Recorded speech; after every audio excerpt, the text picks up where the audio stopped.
Hello everyone, welcome to What If Issei Become the Strongest Being in Multiverse Season 2 Part 10. Before we start, please go support John 354 for writing that awesome fanfic. Now let's begin. This is the translated version I made. There will be some wrong he or she calling here because it's translated, so let me clear this. Issei is a male in this story. Chap.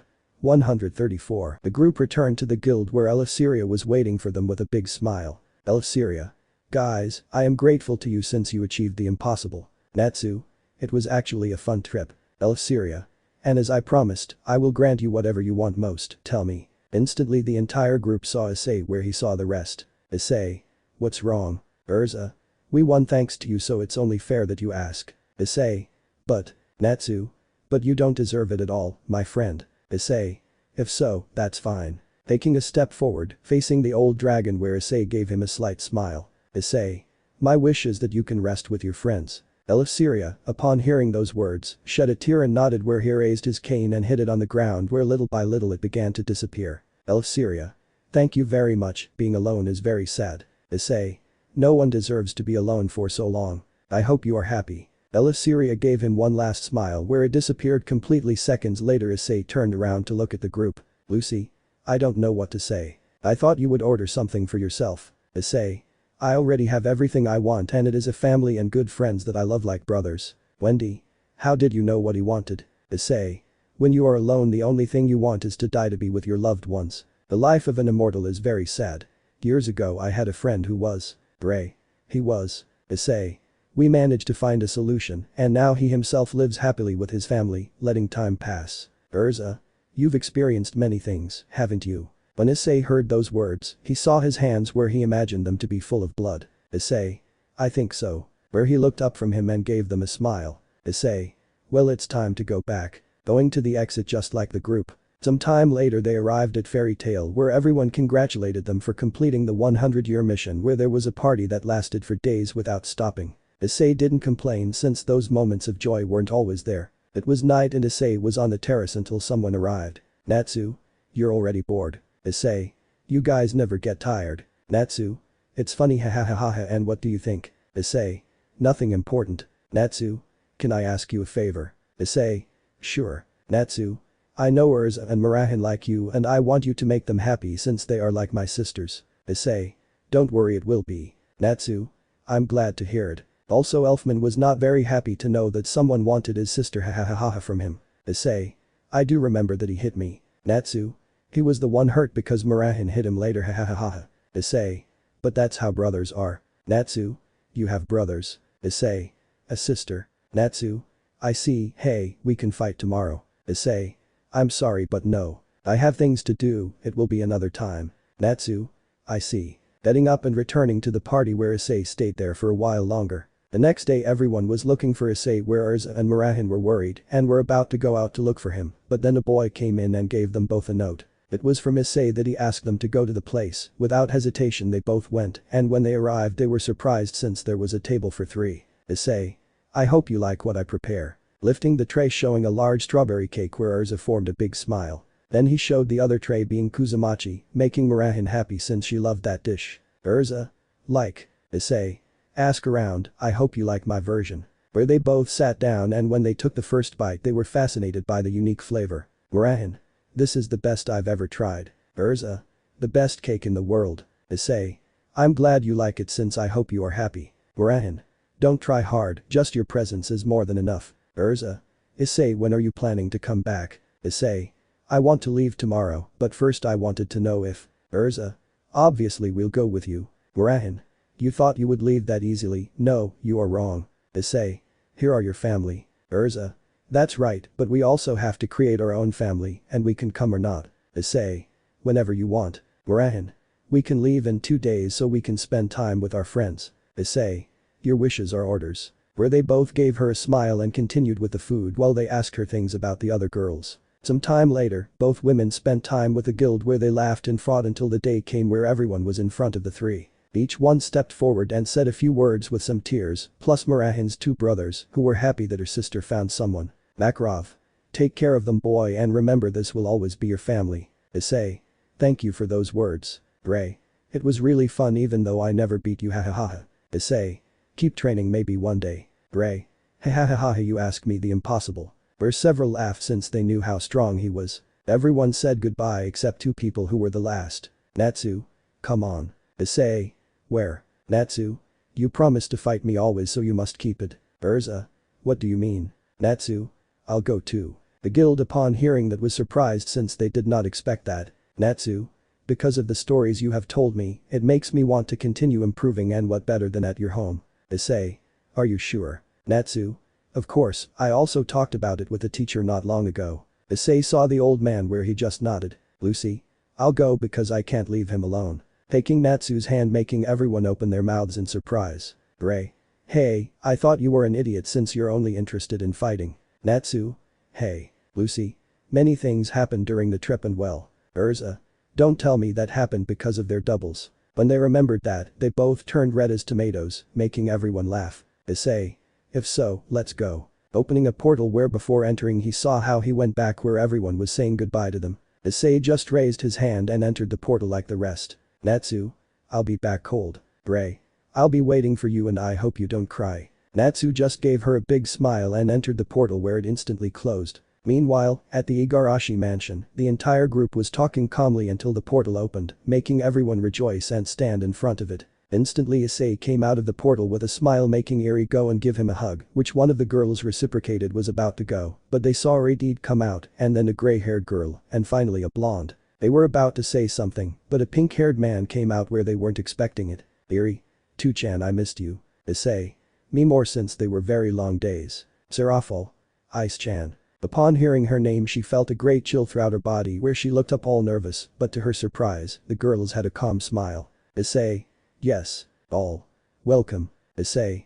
I'm home. Where he hugged each girl, and when he finished an orange movie hugged him out of nowhere that surprised him. Seeing that, Nezuko laughed as he noticed her confusion. After that Issei introduced his guests where the girls quickly accepted them, which seemed suspicious to Issei, but he left it for the moment. The group took their seats and began to tell everything that happened, where each time the girls were surprised and the girls were fascinated by their story. The came. You always do the same thing. Issei? Ha Talbs. Watching how Siko and Urza laughed, Issei thought. Wow, they have the same hairstyle, but I'm glad they get along well. Natsu? And well, when we fight. She said it with great emotion where Issei was about to respond, but then a magic circle appeared where Asami came out. When she looked up, she was happy to see her brother and went to give him a hug. Asami? When you came back. Issei? Recently, and how are you? Asami? Good. Looking to the sides where she noticed new people, but she stopped her gaze when she saw a pink-haired man. Natsu was looking at her where she didn't know what to say, but unconsciously she spoke. Natsu? Beautiful. Everyone upon hearing that didn't know what to say, but Asami turned red with embarrassment. Issei upon hearing that quickly turned around where she put Asami behind him. Issei? No brother, not her. Natsu? Huh. Issei? She is my sister. Asami? Issei, what's wrong with you? Lucina? Ha, the protective brother appeared. Murahin? It's normal for a brother to be like this. Serafal? Ha, we will be family. Both Asami and Natsu blushed when they heard that, while Lucy didn't know what to say where she didn't speak at the moment. Issei? You will have many tests if you wish to pass over me. Natsu? Ha, I like challenges. Isaka? And tell me what you want, Asami. When she heard her name she came out of shock since she still didn't know what to say. Asami? I just came to leave some papers for the leaders. Office? I have a feeling you'll come more often. Asami? Nothing like that. Issei? Natsu, you want to be strong, no. Natsu? Sure. Issei? Then follow me. Having a smile on her face where the girls knew it would go badly for poor Natsu. While he was excited since he didn't know what he would expect. Lucy?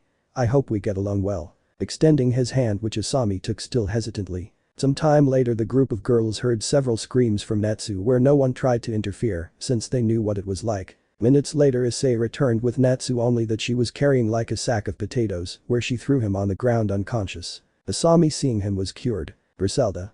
You don't think you went too far? Issei? Don't use any skills at all. Irina? You forget that your fists are deadly, right? Issei? No. Looking away, making the girls laugh. Asami just smiled as he noticed the affection he had for her, so he didn't complain, otherwise he was happy. A few days passed where the girls showed the city to Murahin, Urza and Lucy, while Issei took Natsu to the dragon territory where he asked Tannen to enter him. Where he asked him to go to the end where Tannen understood, but Asami went from time to see him and heal his wounds and give him lots of food. Anon understood why it was extreme, causing him to laugh. Issei looked for Rizevim, who to his surprise gave no signs, so she left him aside and consented to his own mission. Where he went to the United States, more specifically to New York. Upon reaching his destination he walked through the streets until he reached a large building and knocked on the door. Young Issei, I'm glad to see you. Issei. Thank you for having me. What can I do for you? Issei. I want to reserve Madison Square Garden. I understand when. Issei. What days are they available? The man looked at his computer and searched for the information. As you know, that place is one of the most famous, so it is always busy, but I just investigated and an artist cancelled his concert. It was going to be Saturday. I don't know if you want that day since the next date would be in 4 months. Issei. I accept. No offense, but it will be very expensive. Issei. Don't worry about that. Good. Giving him the number of the account where Issei took out his phone, surprising the man since he was an old one. Issei called his bank and seconds later a notification dropped to the man that left him in shock since he was the double. Young man, this. Issei. I'll give him more because I need you to prepare him for a concert that is only for couples and it will be free. Because he does so many things. Issei. I have something to do for a long time. You would do me a favor. Don't worry, young man, it will be. Issei stood up and extended his hand, which the man happily accepted. Proposal 1. Ingvild was in his room until he received a call from his manager. Since she debuted she became very famous worldwide for both charisma and appearance. Ingvild. Hello Sandra, what's going on? Sandra. Miss, you receive a call from New York where they want you to give a concert. Ingvild. I'm not sure really since I want to rest. Sandra. Someone already paid for everything, plus it will be free for the public and it would be this Saturday. The news spread quickly. Ingvild. What? And now what will we do? Sandra. Just do it. Ingvild. I understand, I'm going to prepare. Sandra. In an hour the driver will arrive for you to leave. Ingvild. Okay. Hanging up the call where she sighed and got out of bed. Meanwhile Issei gave Sandra a thumbs up, as did she. Sandra. I wish you luck, Issei-sama. Issei. Don't tell me like that. And thank you for this favor. Sandra. I wish Miss Ingvild happiness and I know she will be happy with what she will do. Issei. That's how it will be. Leaving the place just like Sandra. Some time later, both women headed to New York where the girls were surprised by the rush but wished them luck. It didn't take them long to reach her destination, where upon arriving at the airport many fans were waiting for her and she happily gave them an autograph. After traveling a little more I arrive at a conference room. Miss, how does she feel knowing that tonight she will give a great concert? Ingvild. I'm a little nervous, but I'll give it my all and I thank the pardon who made this possible. Meanwhile in the mansion everyone was watching Ingvild on TV. Yui. It's Ingvild Kasan. Tsukiyomi. Well, soon she will start her concert, all we have to do is encourage her. Iri. She sings very nice, right Two-chan? Issei. Of course, daughter, and since the news spread, the tickets have been sold out. Serafal. She is very famous and has received many proposals from celebrities to do a duet, but she refuses. Tanada. You don't want to sing with another man. Bertalia. Well, we just have to wait and see what kind of song he sings. Issei just smiled and continued watching. Hours later Ingvild was preparing to give her concert, where at the end she came out on stage where many people screamed with excitement. She just gave the audience a big smile. Ingvild. Thank you all for coming, I hope you enjoyed tonight. Where instantly she started playing a song that surprised her since only one person knows about that song. Just then a blonde man came out singing, leaving her surprised but happy. All the girls quickly saw Issei, where the clone just smiled and disappeared. Ingvild obviously knew the song, so she followed it with a big smile, where the fans were surprised but quickly snapped out of their shock at how cute she was. At the end of the song everyone screamed with excitement. Issei. Surprise. Ingvild. You did all this, didn't you? Issei. Before you told me that you wanted this, no. Ingvild. Thank you. Giving him a big smile. Issei. We sing another of our songs. Ingvild quickly nodded as she had long wanted that. At that moment the song played again, starting Issei, which Ingvild continued. Issei and Ingvild Mon Amara remix, bye. At the end of singing, the entire audience was fascinated since they were good and the couples bonded more over such songs. They both continued singing, where Issei was quickly becoming recognized for both her singing and her beauty. Hours passed and everything was coming to an end. Issei. Well, it's my turn. When Ingvild heard that, they didn't know what to say since they didn't have any more songs, but then a clone of Natsu came out playing the guitar. When the real one saw that, he was shocked, making the girls laugh. Seconds later the song began, moving Ingvild. At the end Issei was on his knees with a ring in hand, while Ingvild was illuminated by the moonlight as the stadium opened the roof. The audience was shocked as they obviously didn't know she had a boyfriend. Ingvild on the other hand shed a tear with every word where he nodded quickly and extended her hand where Issei put the ring on her. Seconds later he launched himself at Issei, giving him a hug. Ingvild. This is the best day of my life, thank you very much. He said it with the biggest smile on her face, while the girls were happy for her. Leffe. Then Issei started. Gabriel, what emotion. Serafal. What will Issei do? I can't stand the excitement. Morelia. It doesn't matter the place, just doing it is more than enough. They continued watching TV where all the fans screamed with excitement as several couples wanted to do the same. Some time later Ingvild teleported to her house where the girls instantly congratulated her plus the girls. Who knew? And Issei. Ingvild. He won't be coming for a while since he wants to prepare everything, so I wish you luck. Margarita. You know who's next. Ingvild. Nope, he told me it will be a surprise, so just wait. Natsu. Wow, don't waste your time. Urza. Not like someone. Natsu looked next to her where she saw Lucy with a big smile at seeing her friend so happy, where she instantly started thinking of a plan too. Proposal 2. Rossweisse was waking up where just opening her eyes she was surprised since she was not in her room. Issei.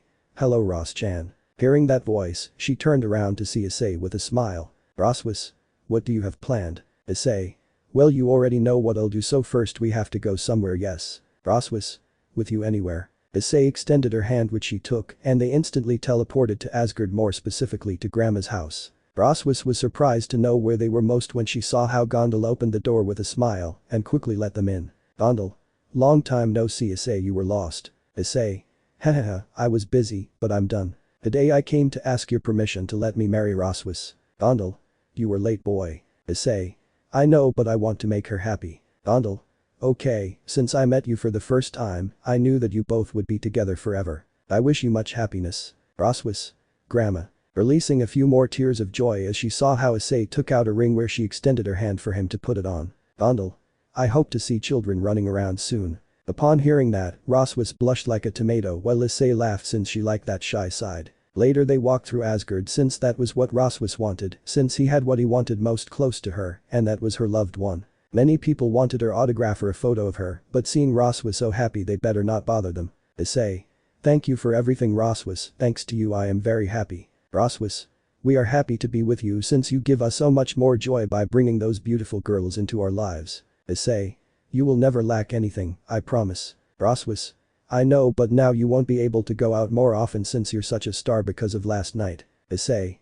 As long as you are happy I can endure anything. Giving her a big smile which she reciprocated. The hours passed and Rossweisse returned to the house where the first thing she did was show her ring, where the girls became more excited waiting for her turn. I know some proposals will be short, so I hope you like them. Proposal 3. As soon as Tsukiyomi got up, he opened his eyes with great joy, waiting for his turn, but luckily for him, he was still in his bed, so he let out a sigh and got up where he went to the table where he saw all the girls. Alicia.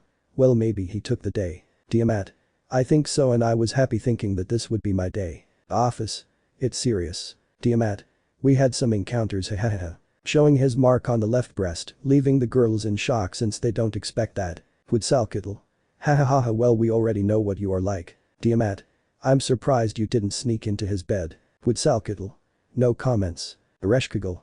She tried to go but we stopped her. All the girls saw her where Quetzalcoatl gave them a smile. After a happy morning each girl went to her own. Tsukiyomi went to his faction to fill out some pending paperwork. Where the day passed without anything interesting, and when she was about to leave she felt very sleepy where she fell asleep at her desk. When she opened her eyes, the first thing she saw was the planet Earth that surprised her. Issei. Not a beautiful sight. Hearing that voice, Tsukiyomi formed a big smile when she saw Issei. Tsukiyomi. And we thought you wouldn't do anything. Issei. It's good to give surprises from time to time, don't you think? Tsukiyomi. I know, hahaha. And you're right, the view is beautiful. Issei extended her hand which she took and they walked a little until they reached a table where she took a seat. Issei. What better place than the moon? Tsukiyomi. Urza told me that you were upset when you heard that a dragon called herself the goddess of the moon. Issei. Only one person deserves that title and that is you. Tsukiyomi. There are many gods who have the same title, you didn't know that. Issei. But if they get too smart they might not have it anymore. Opening the tray to see a rose and at the same time a box that when she opened it, she was happy since it was what she had been waiting for a long time. Issei took the ring and put it on his finger. Tsukiyomi. Thank you very much. Issei. That should say I'm grateful for having met you that day. Tsukiyomi got up from her seat and went to Issei, sitting on her leg where she then leaned on her chest, and they stayed like that without saying anything since it was not necessary. Upon returning to her home, Tsukiyomi arrived with a big smile that surprised the girls, since they did not expect that to happen, but even so, she was congratulated, plus her two sisters, Amaterasu and Benzaten. Proposal 4. It was a new day and the girls took the girl to school, where when the girls entered the school they separated and went to their classroom where Eri upon arriving in hers was surprised to see her father there, where she quickly went to the dot. Issei. Today I need your help, daughter. Eri. I will do my best to Chan, but what will we do? Issei. We'll go to your mom. Eri. Seriously, I haven't seen her in a while and I also want to see her smile like my other moms. Issei created a clone of Eri where then she opened the portal and they both entered where upon leaving they took the path to the spiritual office, but carefully so as not to attract attention, but the happiest was Eri. After a successful leak they went to her where they both saw her in the lotus position cultivating. Issei thought. You have improved all this time and you are now level 92. Seeing her daughter where she whispered to hate where she smiled and went to what she entrusted herself to. Meanwhile Kian Renksu was cultivating while she had her eyes closed, but upon hearing a very familiar voice and someone touching her cheek, she quickly opened them. Eri. Ka-chan. Kian Renksu. Eri, how come? She said it with surprise while she hugged her. Kian Renksu. How did you get here or did Issei bring you? She said it happily since she wanted to see him. Eri. It's just that Shichigami Ka-san was teaching me her magic and I wanted to see you. Maybe I did wrong. Giving him a sad look. Kian Renksu. Of course not, daughter, otherwise I'm happy to see you and I miss you. Tell me how things are over there. Eri gave him a big smile where someone instantly touched Kian Renksu's shoulder, where she turned around to be surprised to see Issei. She quickly stood up and gave him a hug which he reciprocated. Issei. You look very beautiful. Kian Renksu. Eri told me. Issei. Hahaha, I asked him for that. Eri. I did well too, Chan. Issei. Wonderful, daughter. Where they both took a seat on the floor while Eri sat on her mother's legs and Kian Renksu on Issei's. Kian Renksu. I'm glad to see you, but what are you doing here? I still have a long way to go. Issei. I wanted to give you something important. Where Eri turned around and took out a box where Kian Renksu opened it and was surprised. Kian Renksu. It's serious. Issei. Maybe you don't like it. Kian Renksu. Otherwise I am very happy. I didn't think this day would come. Eri. Tu-chan misses you, Ka-chan, just like the others. Kian Renksu. I will try harder to leave with you soon. Issei took the ring and put it on Kian Renksu who happily accepted. Where he hugs his family. They talked for several hours where they laughed about Issei's adventures where finally Issei and Eri said goodbye and Kian Renksu saw the ring on his finger where she was more motivated. Upon returning, Issei made Eri's clone disappear and he left where she took her way to the exit since it was departure time. At night the girls let out a sigh as nothing happened. Eri took a photo and showed it to her mother, where she was surprised to see Kian Renksu with Issei with a ring in her hand. Proposal 5. Brunhild was sleeping until she felt someone waking her up and when she opened her eyes, she was surprised to know who she was. Brunhild. Goal, what are you doing here? Goal. What's wrong, you have to prepare, the fight will begin shortly. Brunhild. What a fight. Goal. Between Thor and Lupo. Brunhild, upon hearing that, stood up and ran to the place of combat where she could not believe it. Goal. He is fine. Brunhild. Where is Issei? Goal. Who is Issei? That happens when she drinks too much. Brunhild. This is a joke, not because I don't like it. Goal. I think she should go rest, she's not feeling well. Brunhild. No, I will see the combat. Being on the balcony thinking if everything that happened before was a dream. Without realizing it, a tear came out. Goal. You went too far. Brunhild. Huh. Where she instantly saw how Thor and Lupo changed her appearance to that of the Valkyries that were her sisters. Just then someone touched her back and turning around she saw Issei where she instantly hugged him. Brunhild. I thought it was all a dream. Issei. I brought you to see your sisters, but one of them suggested this. Brunhild. Who? Releasing Issei where she said it with a serious look causing her sisters to fear. Without thinking twice she knew who went where it was against her where the Valkyrie ran out of fear. Later, and everything calmed down, Issei and Brunhild took a walk where Brunhild was surprised to see the gods calmer. Issei. From what your sister told me, those who surrendered in that battle changed and are now kinder. Brunhild. I can see it. Seeing how some bowed when they saw Issei out of fear and respect. Later they were both in a field of flowers where Issei got down on his knees and when she was about to say her words, Brunhild jumped on top of her since she was happy. While her sisters were happy to know that her sister had changed a lot. After a big engagement party, the couple returned to their home where Brunhild promised to take them to her wedding. Already being at home, she showed a radiant smile where the others instantly noticed her and congratulated her. Proposal 6. Belfast was at the supermarket shopping where she bumped her cart into someone, and when she was about to say something she was surprised to find out who she was. Issei. Sorry, we exchanged insurance information. Belfast. Hehehehe, maybe you have it planned. Issei extended his hand which she took without hesitation where he created a clone, and they both left the place. After that they left the supermarket where Issei took her in his arms, and without anyone noticing she flew from the place. Belfast. Where are we going? Issei just smiled at her and didn't answer where he took her to a country where it was already night. After that Issei took out 2 pocket dimension suits and gave one to her partner. Without asking, she took it and went to change just like him. Issei.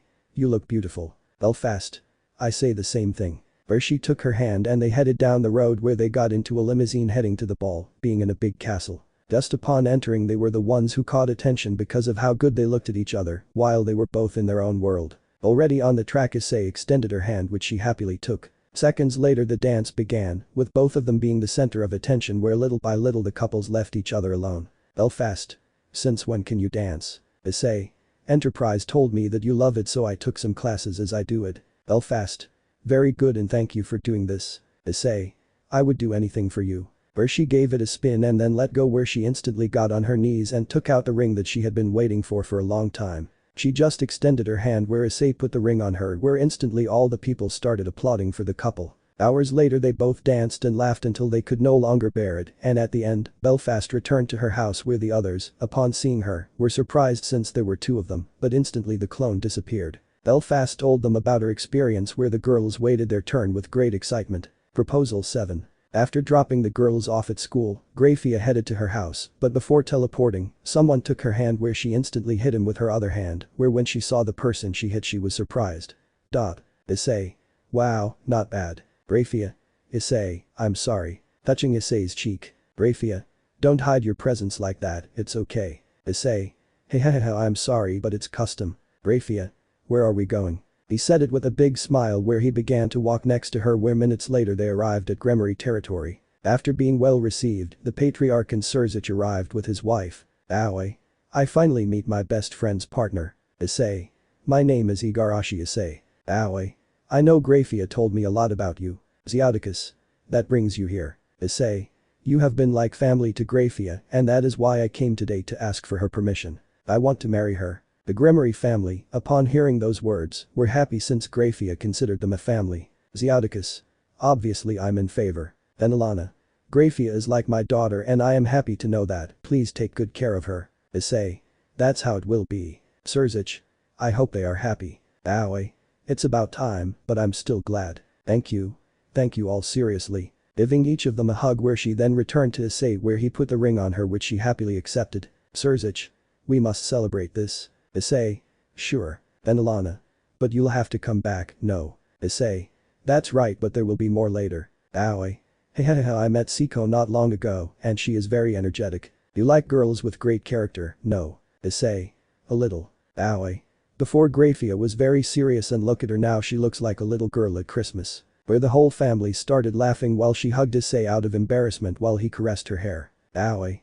Milk has confessed to me that she likes one of your daughters. Both Issei and Grayfia instantly became serious. Grayfia.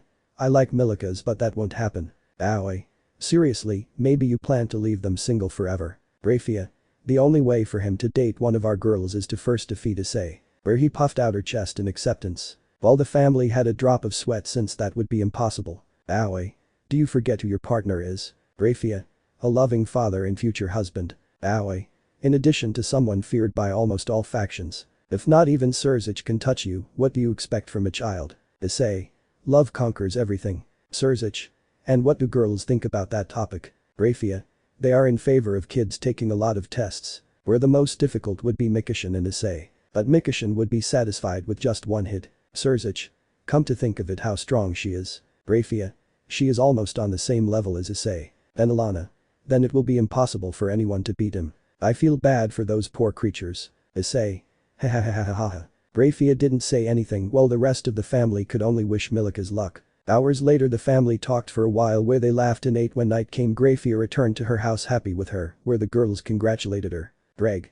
She's chaining herself. Albion. She will regret it later. The girls upon hearing that released their aura, scaring both dragons, while their 2 friends only laughed for both of them. Proposal 8. Isabella was in her room as she was sitting in a chair with her leg crossed while she looked at Issei on his knees with a box in hand. Isabella. That's all you have to offer this queen. Issei. After so much time together you still have the same attitude as always. Isabella. There are things that don't change, except for you who continue acting childish. Issei. Perhaps you wish to be tamed like in the past. Giving her a smile where she blushed at what happened a long time ago. Isabella. Don't talk nonsense. Issei. I was going to take you while you were sleeping, but to my surprise you were awake. Isabella. You know I don't really like surprises. Issei. And that's the reason why I'm like this. Isabella. It doesn't convince me. Issei upon hearing that let out a sigh where she made seals with her hand sealing Isabella's room so that no one would enter or leave also so that no one would hear. Seconds later she put the box with the ring on the table and began to take off her shirt where Isabella blushed at what she was doing. Isabella. What are you doing, idiot? Issei. Well I miss my loving Isabella, so it's time for a punishment since you've been bad. Where the demon horns came out, where Isabella only swallowed it came out and in the same way her horns came out. Hours passed and neither of them stopped, but some time later Isabella gave up where she noticed Issei's big smile as she took the ring where she just raised her hand. Isabella. I hope you are happy. Issei. As never, perhaps you are not. Isabella. Of course. She said it in a whisper that Issei heard perfectly, so she left it at that since she knew how she was her queen. During the night Isabella went down to the first floor where she was all red where the girls noticed her, so they teased her a little. And so the days passed where each one was special for the girls since each one had her moment. Issei was on her last date being with Valerie where they had had a great time. Valerie. You were gone a long time. Issei. Well I had a lot to plan hahaha. Valerie. You must know the feelings that Quetzalcoatl, Ereshkigal and Ishtar have for you. Issei. Obviously I know. There was a time when I spoke with them and well we have some in common, although it made me laugh to know that Ishtar is attracted to jewelry and that she is a bit of its sundeer. Valerie. Hehehe, we get along well with them. Also, Urza when she sees strawberry cake she gets very happy even more knowing that you made it. Issei. Well, you know how I asked her to marry me, no. Valerie. Yep. I talk about it all night hahaha just like the others and we happily listen. Issei. About the three of them I will do it. Valerie. I'm glad to hear that. Since this is how very cute children will be born. Issei. It's not because of the photo. Valerie. Yep. Maybe you don't want to know. Issei. I prefer surprises and not forcing it. Valerie. They love you for who you are, not for your titles, just like we do. Taking her hand where he smiled at her and they both continued on their way. Some time later Issei asked the three of them to marry him, where they happily accepted Quetzalcoatl, who shouted with excitement where the girls quickly realized who he was. After that Issei returned to the house where he was greeted with a big hug. Issei took a seat on his couch where seconds later Natsu was kneeling in front of him. Issei on the other hand had his leg crossed with his hands clasped where he in turn was serious. Issei. What's your business Natsu Dragneel? Natsu, upon hearing his name, felt a chill since he gave him Issei's voice, but he still looked up. Natsu. I want to marry your sister. Instantly Issei released his murderous aura from him making Natsu almost faint, but he resisted. Also Natsu noticed a terrifying presence behind Issei. The girls on the other hand could only stand not laughing at what was happening. Asami on the other hand went to Natsu and she held his hand while Lucy supported them. Natsu.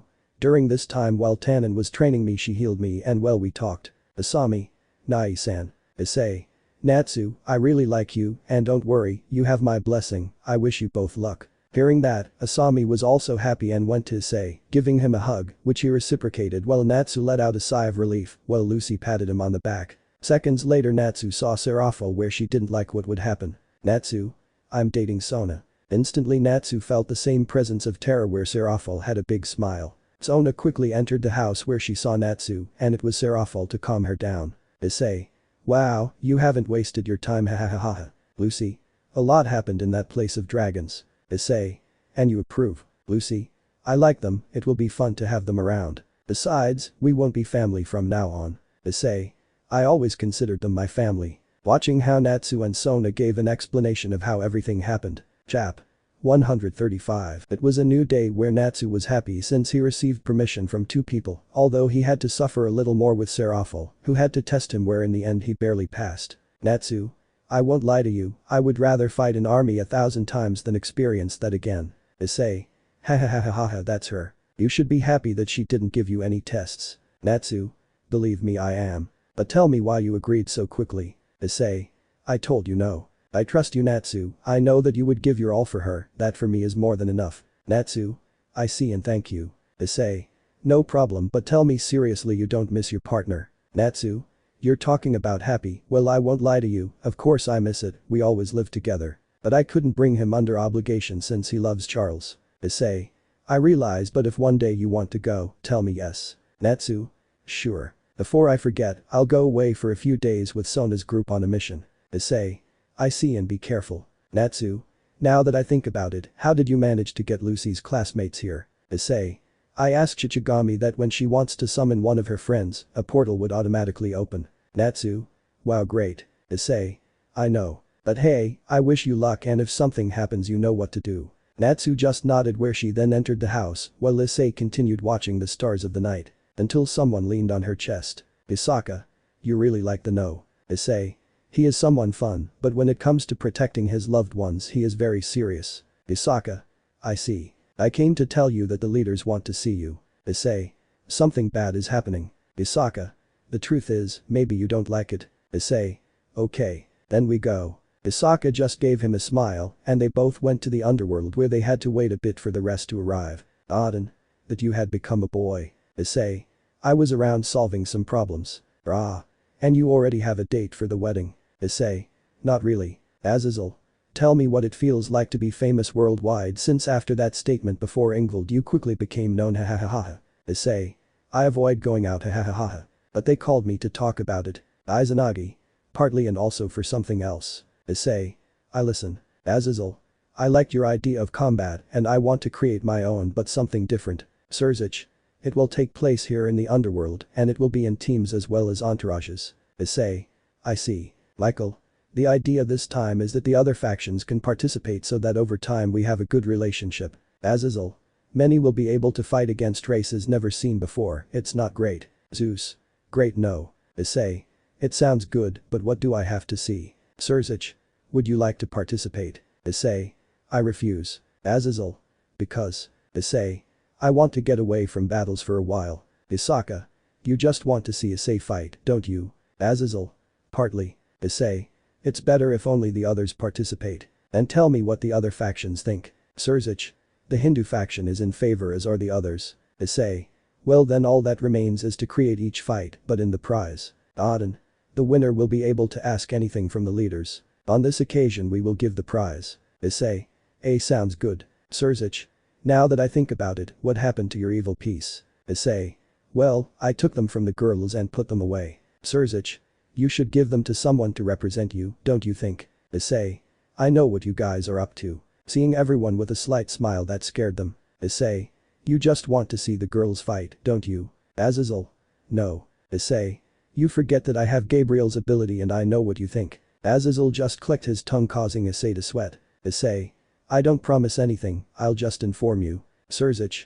Good, because Serafal is going to participate with his group. Issei. Wow, I'm surprised. Michael. We don't know what she will ask for, but she is motivated. Isaka. Who knows? Issei. What will the tournament be called? Azazel. The Azazel Cup is not cool. Hahaha. Issei. I think so. Leaving that aside, what mission does Sona's entourage have? Surzich. Search for information since they have seen Rizevim move more than before. Issei. I see. Well, if that's all, I have to go back to my house. Surzich. Issei, be careful, since you should know that since you made your relationship with the girls public and now about the engagement, Rizevim will have an excuse to hurt you since you are the person he hates the most. Issei. I am aware of this, Surzich, and don't worry, because if he approaches them he will know what I am capable of. Death will not be his punishment. Having a very serious look that scared the leaders a little. After that he went to his house with Yasaka, where the leaders let out a sigh. Zeus. Which could be worse than death? Michael. I honestly don't want to know. Meanwhile Issei arrived at his house and went to say goodnight to the girls since they were about to sleep. Days later the Citri entourage was returning home as they found nothing. Natsu. How boring. Lucy. Don't say that, it's much better if nothing happened. Asami. You have a lot of energy. Natsu. I just don't like walking. Lucy. Or do you prefer him? Having a big smile causing Natsu to turn pale, causing the group to laugh. Seconds later Natsu stood there with a serious look. Natsu. Whoever it is, come out. And don't run away since I have your smell. Seconds later a group came out with a smile, surprising the entire group plus one person. Asami. Mom, Dad. Nikki. Wow, but the second useless one is still alive. Asami. What do they want? Saji. Let them come back with us, maybe they forgot about us. Sona. You disappoint me Saji, I didn't think you would be like that. Saji. I deserved more than just 2 women. I loved all of you and that idiot. Someone like him doesn't deserve to have such trophies, they deserve a dragon king like me. Natsu. You have courage to talk about my brother like that. Saji. Brother, don't tell me you're leaving with what belongs to me. Asami. I don't. Saji raised his hand to stop him from continuing. Natsu. She's not a thing for you to say that. And I will make you suffer for making Sona's friends cry. Saji. Try it since maybe you are deaf, I am a dragon to be feared. Activating his armor ready to attack. Natsu. Much better for me since I like fighting dragons. Clashing both fists that instantly lit up. Natsu. I'll take care of the rest, I'll take care of the idiot. Running towards Saji where he just stood still as he thought he wouldn't be a threat. But just by receiving a blow he felt great pain in his face. Saji. Damn what you did to me. Natsu. I said no. I like fighting dragons. Where Saji angrily launched himself at Natsu where he only puffed out his cheeks. Natsu. Roar of the fire dragon Carrick no HMKM. Launching a large flare at Saji where only his screams could be heard. Meanwhile the girls were fighting the group while Asami was facing her parents. Asami. Then this will be the last time we see each other. Eru. It's a shame that you died in this place. Asami just summoned a sword and pointed it at them. Asami. I'm sorry but that's not going to happen since now that I have my brother's forgiveness and that I have a partner I won't leave so easily. Going against them while the couple smiled and likewise launched the attack. Meanwhile Issei was in the underworld in a cafeteria since she had just dropped the girls off at the academy. Issei thought. I wish you luck Asami. This is your chance Natsu to show me that you love girls. Sipping his coffee until someone touched his shoulder where he turned around. Issei. This is who you are. The woman just gave him a smile and took a seat on the other side and stared at him. Issei. Wish something? Maybe yes. Issei. And that would be. Someone told me that the leaders want you to participate in the tournament. Issei.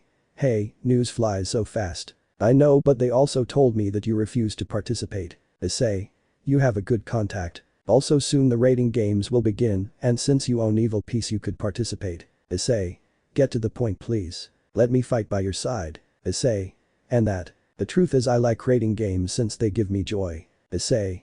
When I see you I can tell that you are a noble. You shouldn't have your own game. They took them away from me since my pieces were not legal. I am truly sorry. Issei.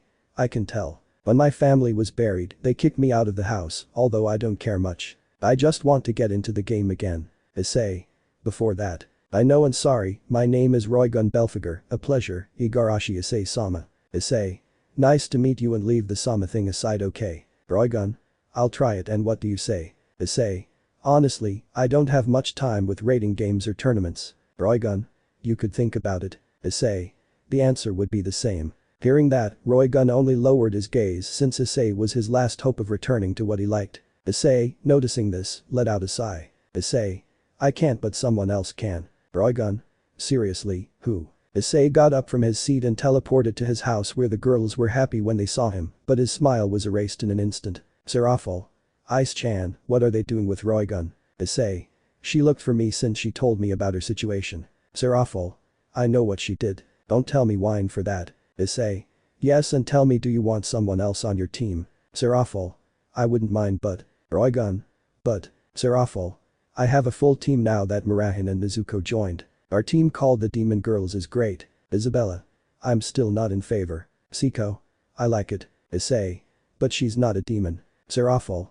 I know but there are more girls who want to participate in the tournament and rating game. Issei. Huh. Esdeeth.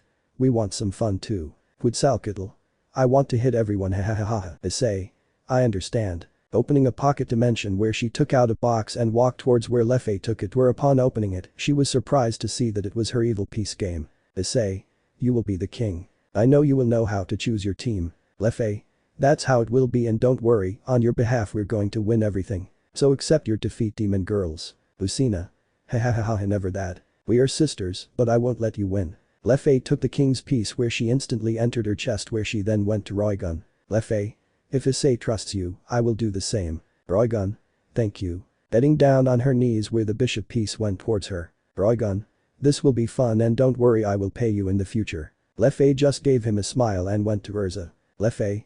You are the one who knows Murahin best, so tell me you want to be on my team. Urza. Sure. It's time to relive old battles. Murahin. We'll see what happens. where Lefei gave him the knight's piece. Well, I leave the decision of the rest of the group to you, decide wisely, hahaha. Issei. Well, with the full team everything should be fine, so I'll go register them. Roigun. I will go to practice since I don't want to lose. Lefei. If you need help, call us. Yes. Roigun just nodded and left the place with a big smile. Issei. Well, girls, you want to go to the underworld with me not long ago, Azazel called me and said he had something cool to show me. Hiroka. Because it won't be fun. Where Issei created a large magic circle where they went to. Upon arrival Issei enrolled the group, which she surprised Surzic as it would be interesting. After that she led them to another room where Azazel, Ajuka and Uriel were. Azazel. Welcome guys. Issei. What's wrong? Abriel. Uriel Ani-sama. Ajuka. Well, the three of us have had this idea in mind since the alliance began and until today it was able to be fulfilled. Issei. You know it, Surzic. Surzic. Not really, since it's the first time I've entered this room. Azazel. It is a portal that would connect us to another world. This way we can go and look for allies too. Issei's group, upon hearing that, widened their eyes more and more. Issei. I don't think that's a good idea, you know. Thinking how could Chichigami if she found out about that, since she was not there at that time and the leaders did not know about her travels. Azazel. Don't worry, so we can get to know new cultures. Issei. Won't you say something, Lucifer? Surzic. Since when have you been calling me that, and I think it's too late. Watching how the machine began to work where Issei let out a sigh for what was to come. Seconds later it opened like a portal, but instantly the machine exploded where Issei let out a sigh. Issei thought.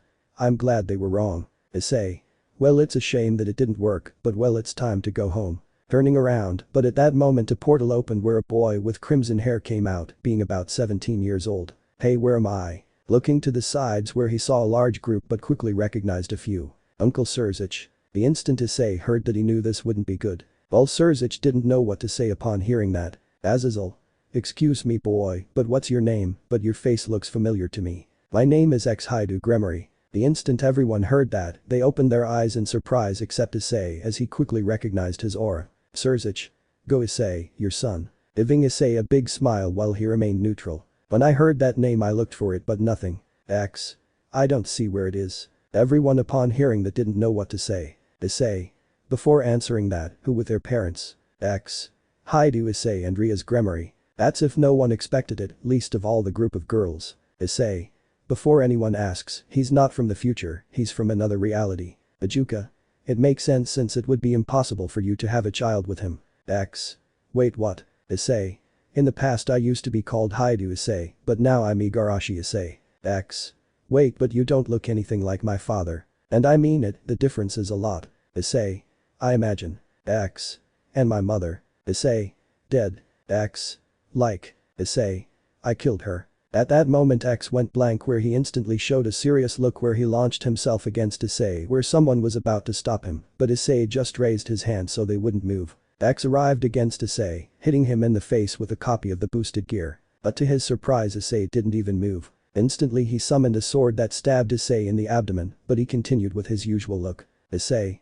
You're done. Upon hearing that, X took several steps back since he was surprised that he was as usual. Issei just took out his sword and threw it at X's feet. Issei. It shows whose son you are. You act before you think. Maybe you forgot what he said recently, you are in another reality, not everything has to be similar to yours. X. Since you didn't die, I hit you and stabbed you with a sword. From what I see you are only human. Issei. Who knows? X. So where is Uncle Kiba and Uncle Vali? Issei. Likewise dead on my part. X. You are a monster. Where he instantly fell to his knees in fear as he felt a great killing intent directed towards him by the girls. X couldn't even breathe because of the fear he had. Issei. Leave him alone girls, he can say whatever he wants. Arena. But. Issei. They're just words. Walking towards X where he extended his hand which X took. Issei. Maybe in your dimension everything is happiness, but here it is different, not everyone follows the same path. X. Sorry for the above. Down where Issei just smiled at her. Issei. Don't worry boy. X. You talk like an old man if we are the same age. Issei. Appearances are deceiving, hahaha. X. Okay. Issei. And tell me how well you get along with your parents. X. Well, my father is a supreme class demon and my mother is the new patriarch of the Gremory clan, plus she is the queen of the raiding game. Issei. Let me guess, Kiba taught you how to use the sword and Vali taught you how to fight. X. Yes, how did you know? Issei. I fought both of them. You forget. X. As you are human. Siko. Ha ha ha ha ha ha. Ishtar. It's rude to laugh. Siko. It always makes me laugh when someone says that Issei is human. X. It's not. Siko. Obviously not. X. Now that I see well, I know most of you, but I have never seen the rest. Siko. I know, and let's say I'm your aunt since Urzich and Rias are my little brothers. X. What? Surzich. It's a long story. X. So what are you? Issei. Let's say dragon. X. What do you mean by say? Issei just smiled at her where X was about to respond, but instantly the portal opened again where a girl fell to the ground. That hurt. Getting up and seeing the group but seeing a familiar person where he instantly went to her giving him a hug. Mother. Hiroka upon hearing how he called her instantly opened her eyes wide as did the girls. Where she saw the girl about 13 years old with her cat ears and tail. Mom, where am I and why are you younger? Hiroka. It's because I'm not your mother that you fell into this dimension by mistake. I understand that not long ago I was playing with my brother and suddenly something dragged me. And where is dad? Looking around and looking for him but that's nothing, she closed her eyes to look for his aura but nothing. Mom, where is dad? Hiroka pointed to Issei where the girl, seeing him, was surprised since she didn't look anything like her. They don't look alike, my dad has brown hair like me. Hiroka. You have a photo of him. The girl smiled and took out a photo of a young brown-haired man where some of the girls knew how to recognize his appearance. Siko. It will be him. Grayfia. They look similar, but I don't think there are many realities. Hiroka. How is your dad? He likes to play with me and my other brothers, he is someone very strong. With Uncle Drake's help they are invincible. She said it with great pride causing a smile in the group of girls. X. What titles do you have? Hero of all factions. X. Almost the same. And you? Issei. Just the last name the girls gave me. Seriously, he is my dad. Hiroka. Because you say so. He's cute and all but he looks boring and he's not strong. X. Believe me, he's strong. Not like my dad. Office. Wow, that girl is like your Kuroka in the past. Hiroka. Don't make me remember. Mom, let's go look for dad if he should be in the human world. Hiroka. Issei is here and I'm not your real mother. You're cute and all, but that attitude is very different. Lefei. You were the same. Hiroka. No help wise. Lefei. I know hahaha. X. Already leaving everything aside as I return to my home. Issei. I'll find a way, don't worry. X. Fine but you could fight me. Since you survived both of my attacks you must be someone to fear. Issei. I have no desire to fight. Believe me, I spent many days fighting. Azazel. You act very calm Issei knowing that you have children even if they are from another dimension. Issei. You must know that there are thousands of realities. Ajuka. You're right. Surzich. Knowing that Rias would stay with Issei is strange. X. What's strange about it since as I know since they met in high school, they started to get along well. Issei. Well, it's different here. I knew him since I was a child and he got along better with my brother. X. You have brothers. Issei. Yes but one is dead. X. It was you know. Issei. Yes. X. Wow but wait and Drake. Issei. He is with Claire although at this moment he must be with his partner. Claire. He must be running from her. Tiamat. Ha ha ha ha ha it's funny. You are very different from my dad. Taking Issei's hand where he gave her a smile. Although you are prettier than him. Hiroka. We are both in favor of that. But from what my mother told me, she wanted someone strong to have me. Issei just let out a sigh and took out his ears and 3 Nekomata tails, surprising both young people and the leaders who didn't know that. You're just like us. Issei just nodded and put away his ears and tails. X. You are a Nekomata. Issei. Something like that. Looking in the direction of the portal where instantly a young blonde came out with a calm look. Rossweisse. Lefei your son is back. Lefei. He looks like him, but he's not the one, you can see in his attitude, since he has the same attitude as my brother. Where I am. Azazel approached him and told him the situation where the young man was a little more surprised to see his mother younger than him. I see he makes sense, but I still don't believe that he is my father. Issei. We will always go through this. X. I didn't believe it at first either. Me too. Lucina. Well then I'll show you what Issei is capable of. Where his parents would remain like ants before him. Where he created a hologram where Issei was fighting the version of Albion and Drake and how he beat them up and killed one. The 3 were surprised to know how he did it with his bare fist without any weapon. Seraphol then showed how he defeated hundreds of frost giants in the same way. Lefei showed how he defeated 2 heaven-class evil dragons in the same way. X. Wait like he did it. That is impossible. Brilliant. Hiroka. Now we understand each other. You are better than my dad. She said it with stars in her eyes. Issei, noticing that look, couldn't help but caress her head because of how cute she looked. X. But why didn't you use your Nekomata skills? Issei. At that time it wasn't yet. Surzich. What happened to you? At that moment Issei let out a sigh where he took out his wings of all races, leaving everyone in shock, especially the leaders. Uriel. What? Ajuka. I'll pass you. Azazel. Damn, I didn't expect that. Issei.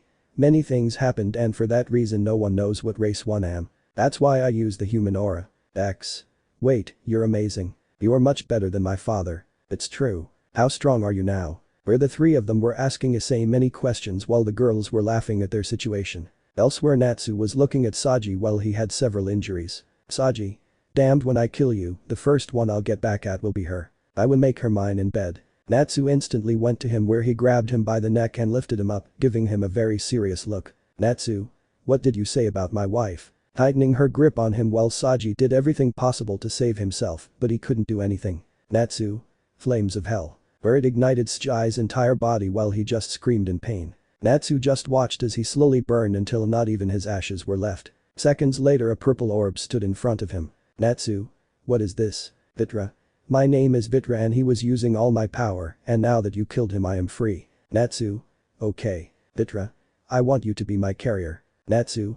I will have that armor and ability. Vitra. Say no more. Where he instantly took the sphere and placed it on his chest where he felt a chill. After that he returned to the group where they had some injuries but not fatal. Natsu noticed Asami's look that he was sad, so he just went to her and gave her a hug. Asami. Let's go home. Natsu just nodded and returned with the rest where they headed. While Issei didn't know what to say as he noticed how the three of them asked him hundreds of questions. Issei. Don't continue anymore. But we want to know more. Where instantly the portal opened where many more people came out, leaving everyone in shock. Where on this occasion Ajuka told the situation and how the three told her who her father was. Instantly the large group hit Issei surrounded again asking him many questions. Valerie. Poor Issei. Najire. They admire him hehehe. Who knew? And who wouldn't? At that moment the portal opened where the leaders thought it would be someone else, but they were surprised to see a pink-haired woman. Kichigami. So you are. Issei. Please help. Kichigami. Don't play with the other dimensions. Azazel. Who are you? Kichigami. The guardian of dimensions and not long ago I noticed that many portals opened in the direction here. Azazel. Great then. Kichigami. Don't mess with other dimensions or you will know the consequences. Where Azazel just nodded since he scared him. After that Issei teleported everyone to a more secluded place where Kichigami opened many portals where many people came out, leaving the leaders shocked to see many versions of Issei. When the young people saw their parents, they went to them. Mom, this place is great. The older Kuroka looked ahead where she was surprised to see herself as a young woman. She, like the other women except Rias, did not find herself like that. The other Issei looked at each other with great surprise, since they did not expect that. Issei. Well, everyone, go to her own home. Who are you? Issei. Nobody important. It's a lie, that's your dad, only cooler. Wait too. She's right, she's much cooler than your dad. True. Where instantly all the other Issei looked at the blonde-haired man seriously. If so, prove it. Activating his armor like the rest. Issei thought. What did I do to deserve this? You can dad, you are the best. Where all the young people supported Issei where the others got upset hearing that. Issei. We can talk about it. Where instantly one of them threw a dragon shot at him where Issei deflected it with his hand. Attack. Where many red armors were launched against Issei. Morelia. You can do it Issei. Ereshkigal. Show who's boss. Issei. They don't help you know. All. We know. Giving him a smile where Issei ran towards the army and created hundreds of clones which surprised everyone plus the young people. Clone 1. Rasengan. Clone 2. Kami-Hami. Clone 3. Come to my Rita. Clone 4. 7th skill. Spiritual weapon fusion. Clone 5. Susanoo. Clone 6. Kaiten Gaokamikyaku. Clone 7. Mokutan.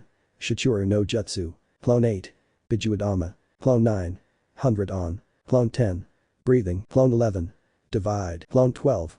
Boost. Where another clone created swords of ice or fire and others transformed into dragons or weapons. The other Issei were shocked to see so many things while their children were fascinated to see all that. Issei. Fire. Where instantly all the clones fired all attacks while the other Issei did what to defend themselves and those who managed to save themselves were instantly defeated. Not even 5 minutes passed where everyone was on the ground. Issei. I got carried away, I'm sorry. Dad, you're the best. Issei. You know I'm not your father. And if you are. Issei just laughed upon hearing that and shook his head afterwards. Issei. I have beautiful daughters and for now it is more than enough. Better go home and train, maybe in the future you'll beat me. All children. Impossible. Issei. Huh. We are not stupid either if our parents couldn't do what they expect from us. Issei didn't say anything else where he saw Chichigami and she created the portals again. Each son took his dying father where they went to his home. Issei. None of you comment on that, okay? Azazel. If we did they would call us crazy. Enemu. Any more than you are, that would be impossible. Although it was fun to see my son, although somewhat perverted because he will be. Leviana. I wonder that. Seeing Azazel where he instantly fled while he evaded spears of light and ice stakes. Astrid. I'll have to go see my grandfather again. Rossweisse. I'll accompany you. Brynhild. I'll go because it will be fun, ha ha ha ha ha. Where each girl formed her group and left the place, leaving Issei alone with the leaders. Issei. You guys want to go eat, I'll invite you. Uriel. Sure, but in Azazel. Issei. It will be fine, I think. Bajuka. I know a quality restaurant. Surzich. You can wait for the paperwork, ha ha ha ha. Where the four took their path. Chap. 136. Some time later Natsu's group returned to the house where they told him everything that happened, where Issei noticed Asami's sadness, where he talked to her making her little by little forget him. Natsu and her friends also helped her forget what happened, where she was happy about everything. Issei. Tell me, Natsu, how you get along with your partner. Natsu. It's weird to always hear a voice in my head too. Coughing a little, where Issei realized what she meant, where she stood up from her seat and with a few hand seals Vitra instantly appeared in a cloud of smoke, drawing everyone's attention. Vitri, looking around her, was even more surprised to see her body. Vitra. I am free. Natsu. Finally I can. She said it with some tears of joy, where Issei laughed. Issei. You would have told me before. Albion. Long time no see. Vitra. Yes, but that doesn't matter, I'm hungry. Abyssing. We have a lot to talk about. Where the group took their new partner. While Issei noticed how Natsu went to Lucy and whispered hate, where she instantly turned red. Issei. Hey, wait at least until night. Natsu. Sorry. Issei. From what I notice you joined Sona's entourage. Natsu. It's temporary since I heard that there will be many battles and well it will be interesting. Issei. I see. Sona. And you are going to participate. Issei. No. At that Issei heard Sona's entourage let out a sigh. Urza. And that. Tsubaki. Well then at least we have a slight chance of winning, since if he participated he was obviously the one who would win. Enemu? Well you're right about that. Issei. Hey, it's not my fault. Prince. We know dear, don't worry. Issei. Tell me Natsu, don't you want to have your own entourage? Natsu. I'd be lying if I said no. Issei. I can help you with that. Natsu. Seriously, but how? Sona. Only Ajuka-sama knows how to make them and Natsu is not a demon except for now. Issei. You don't have to be a demon to have that. Besides, he wouldn't care. Walking towards Natsu. Issei. Create a sphere with your power, okay? Natsu unintentionally nodded where he did and then Issei threw her into the air, where he took out a paintbrush and started forging. Minutes later Issei had a gold box that he gave to Natsu and when he opened it he was surprised since it was a gold box but not a common dragon-style gold box. Issei. Find your own family, Natsu. Natsu. Wow, this is great. Issei. Use them when the tournament ends and the rating game. Natsu. Thank you. Issei. You're my brother, it's the least I can do. You can. Wow, that was amazing. Griselda. Coming from him. But well, let's get back to our most important issue. Issei. And that would be. Baruko. Take a vacation, Issei, and Chichigami will send you somewhere. Issei. No thanks, last time it was bad. Mocha. Maybe you regret meeting each other. Pretending to let out a few tears where Issei became upset. Eri. 2chan. Shaking his head where Issei fell to the ground as he noticed that about his own daughter. Issei. Okay. Where Mocha instantly smiled again and how she high-fived Eri. Issei. You really want me to leave? You two girls. Yui. You need a 2chan. Liza. You are always with us and we like it, but you need time for yourself. Philo. Plus there's Uncle Natsu, we can bother him. Natsu. Wait, what? Sarada. Come back with a good story. Lilith. And lots of sweets. Issei.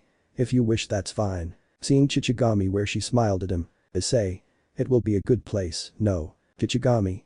Of course you'll have a wonderful time. Where he created the portal where Issei entered and it instantly closed. Thus by doing so the girls high-fived each other. Lucy. What's up? Serafol approached her and gave her a photo where Lucy was surprised, as was Natsu, who were close to her. Asami and the rest saw that with doubt, where they also approached and were surprised to see all the girls. Sona. I know some, but who are they? Gabriel. Future sisters. That's why we sent Issei to meet her. Siko. It will be an interesting story, ha ha ha ha ha. All the girls jumped when they knew they would have a new mother and sister. At the same time with Issei he opened his eyes where he saw many people around him where he was surprised to hear some words. I have successfully summoned the 198th hero candidate. Hero candidate welcome. To our country crowd. Hearing that, Issei just fell to his knees, pretending to shed some tears. Issei thought. Girls will pay me, I promise. He is okay. Issei. Yes, don't worry, it's just a surprise. If so, please follow me. Issei just nodded where they both took their path. I will show you the way to the crystal to measure its magical power. Issei. Okay. And tell me, does something bad happen here that they have summoned a hero? He may not know it, but there is a latent power hidden in his body. But don't worry about that and look at our beautiful country. Where they both looked out a window and Issei could see how quiet the town was. Issei thought. Well, not bad, it will be fun. Taking the path to the room where there were many people. Those who are brought from another world are blessed by God. Blessings give abilities that no one can have. Issei put his hand on the sphere blinding most of them by the brightness of it. But when they could see again they were surprised by what appeared. Level 1. Hour. 9. Defense point 8. Agility point 6. Magic power 1. Life points 10. It just can't be. It has no blessing. Issei.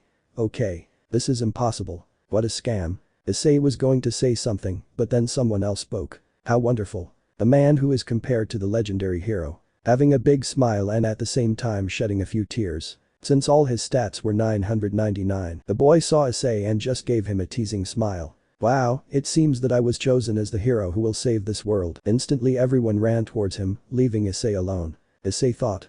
This situation seems familiar to me. Where the king himself went to congratulate him and at the same time give a party. Issei tried to talk to people but was rejected until a new day arrived. Issei. Hey, now what? You are still here. At that Issei was taken to the king where he only gave him some coins and asked someone to take him out of the city since he was of no use. Issei. Go again. PSSS, sorry. I can't talk to you so shut up. Issei. Come on, it's boring here. The better man did not answer him and they continued on their way until they reached their destination. This is the Delavaza forest. My contract said to bring you here. Issei. I see. It's a rumor, but they have seen the demonic army near this place. If I were you would be careful. Issei. I understand. Where the man left, leaving Issei alone outside the forest. Issei. So they plan to get rid of me, what a cruel king, hahaha. At that he opened the bag they gave him to see its contents. Content. Money 0.100000 pieces of gold. House. 1 piece. Clothing 0.20 pieces. Weapons 8 pieces. Agriculture tools 3. Issei. At least they gave me something to survive a few days. Pulling out a sword where he instantly noticed that it was of poor quality. Then a slime appeared and launched itself at him, where Issei killed him. That's when I notice a notification. You have leveled up. Level 2. Hand, defending, agility, magic, life, skills. Issei. Wait, what? Seeing how another notification appeared. Passive skills will now be available. Where instantly many notifications appeared in front of him. Issei. Stop, I get confused with so many things. Seconds later another notification appeared again. Danger detected spell. Magic bag. Location magic. Notifies the conjugator of the position of the object. Issei. Wow, it's clear that they wanted to get rid of me. You want to remove the magic. But. Issei. Obviously yes. Where instantly the bag stopped imitating the attraction of the monsters. After that Issei entered the forest where he noticed many dangerous magic. Danger. You want to purify it. But. Issei. Yes. Creating a great spell that enveloped the entire forest. Seconds later everything was purified. After that there was no longer any danger, but when she saw his condition again, she was surprised since his liveliness had increased. Level. 367. Issei. Well, it doesn't matter, it's time to have adventures, at least that's what I can do. But before that, seeing the notification to change your appearance to your liking where you did it. Seconds later he teleported back to the city where he went straight to the guild where he quickly registered and was ready for a mission. Until he saw a little girl asking for help. Issei obviously quickly realized that it was a trick but approached her with a smile. Issei. Sure, I can take you. Oh really? Issei heard how several people whispered about how stupid he was but he didn't care. They were about to leave, but another group approached them both. Issei. We're leaving. Stop there. Issei. Yes, what happens? We know what your intentions were, you better stay away from that girl or you will know the consequences. Issei. I'm not doing anything wrong and if you don't believe me then let's go. The group looked at each other where they nodded and then left the guild where Issei activated a teleportation circle, leaving everyone in shock. How can you have that magic? I see that you were not lying and sorry for what I said earlier. Heading down on her knees since she was a knight. Issei. Well, don't worry. Well, before continuing, don't you think we should talk to our friend? She is right. Reveal your true identity. The girl just gave them a big smile. TSSS, you talk too much, what should I do with you? I am the younger sister of Fengirl, one of the Demon King's calamities. I am Fenris and you will be sorry to get in my way. Where she had changed her appearance to that of a large wolf which surprised everyone except Issei. Issei. It looks like Fenris. Now that I think about it, I took it out a lot on that dog. Remembering when I beat him to death. Fenris. Today everyone will die. Going to the attack where Issei teleported the group as he noticed the fear in them. Issei. Well, since we're alone, it's time for some action. And here I was hoping to relax and have normal missions like picking herbs. Fenris. I will kill you. Going against Issei where he evaded her and then punched her in the face. That enters the forest, destroying all the trees in the process. Issei quickly went to the wolf where she was getting up, but instantly she fell back to the ground. That's when a notification fell. You can make her your slave. Issei. I refuse. Approaching the wolf. Fenris. Just kill me. I have no magic power since I use everything to heal, and for a warrior who cannot fight it has no place, so kill me. Issei. I won't. Plus I came to have a vacation, not to fight, so go. Turning around. Fenris. I am a demon, I am a warrior who fights against your kind. Issei. I don't care, to tell the truth, I honestly don't plan to stay that long, since there are people who have to be disciplined later. While on the other side all the girls felt a great chill. Fenris. You're quite soft, aren't you? Issei.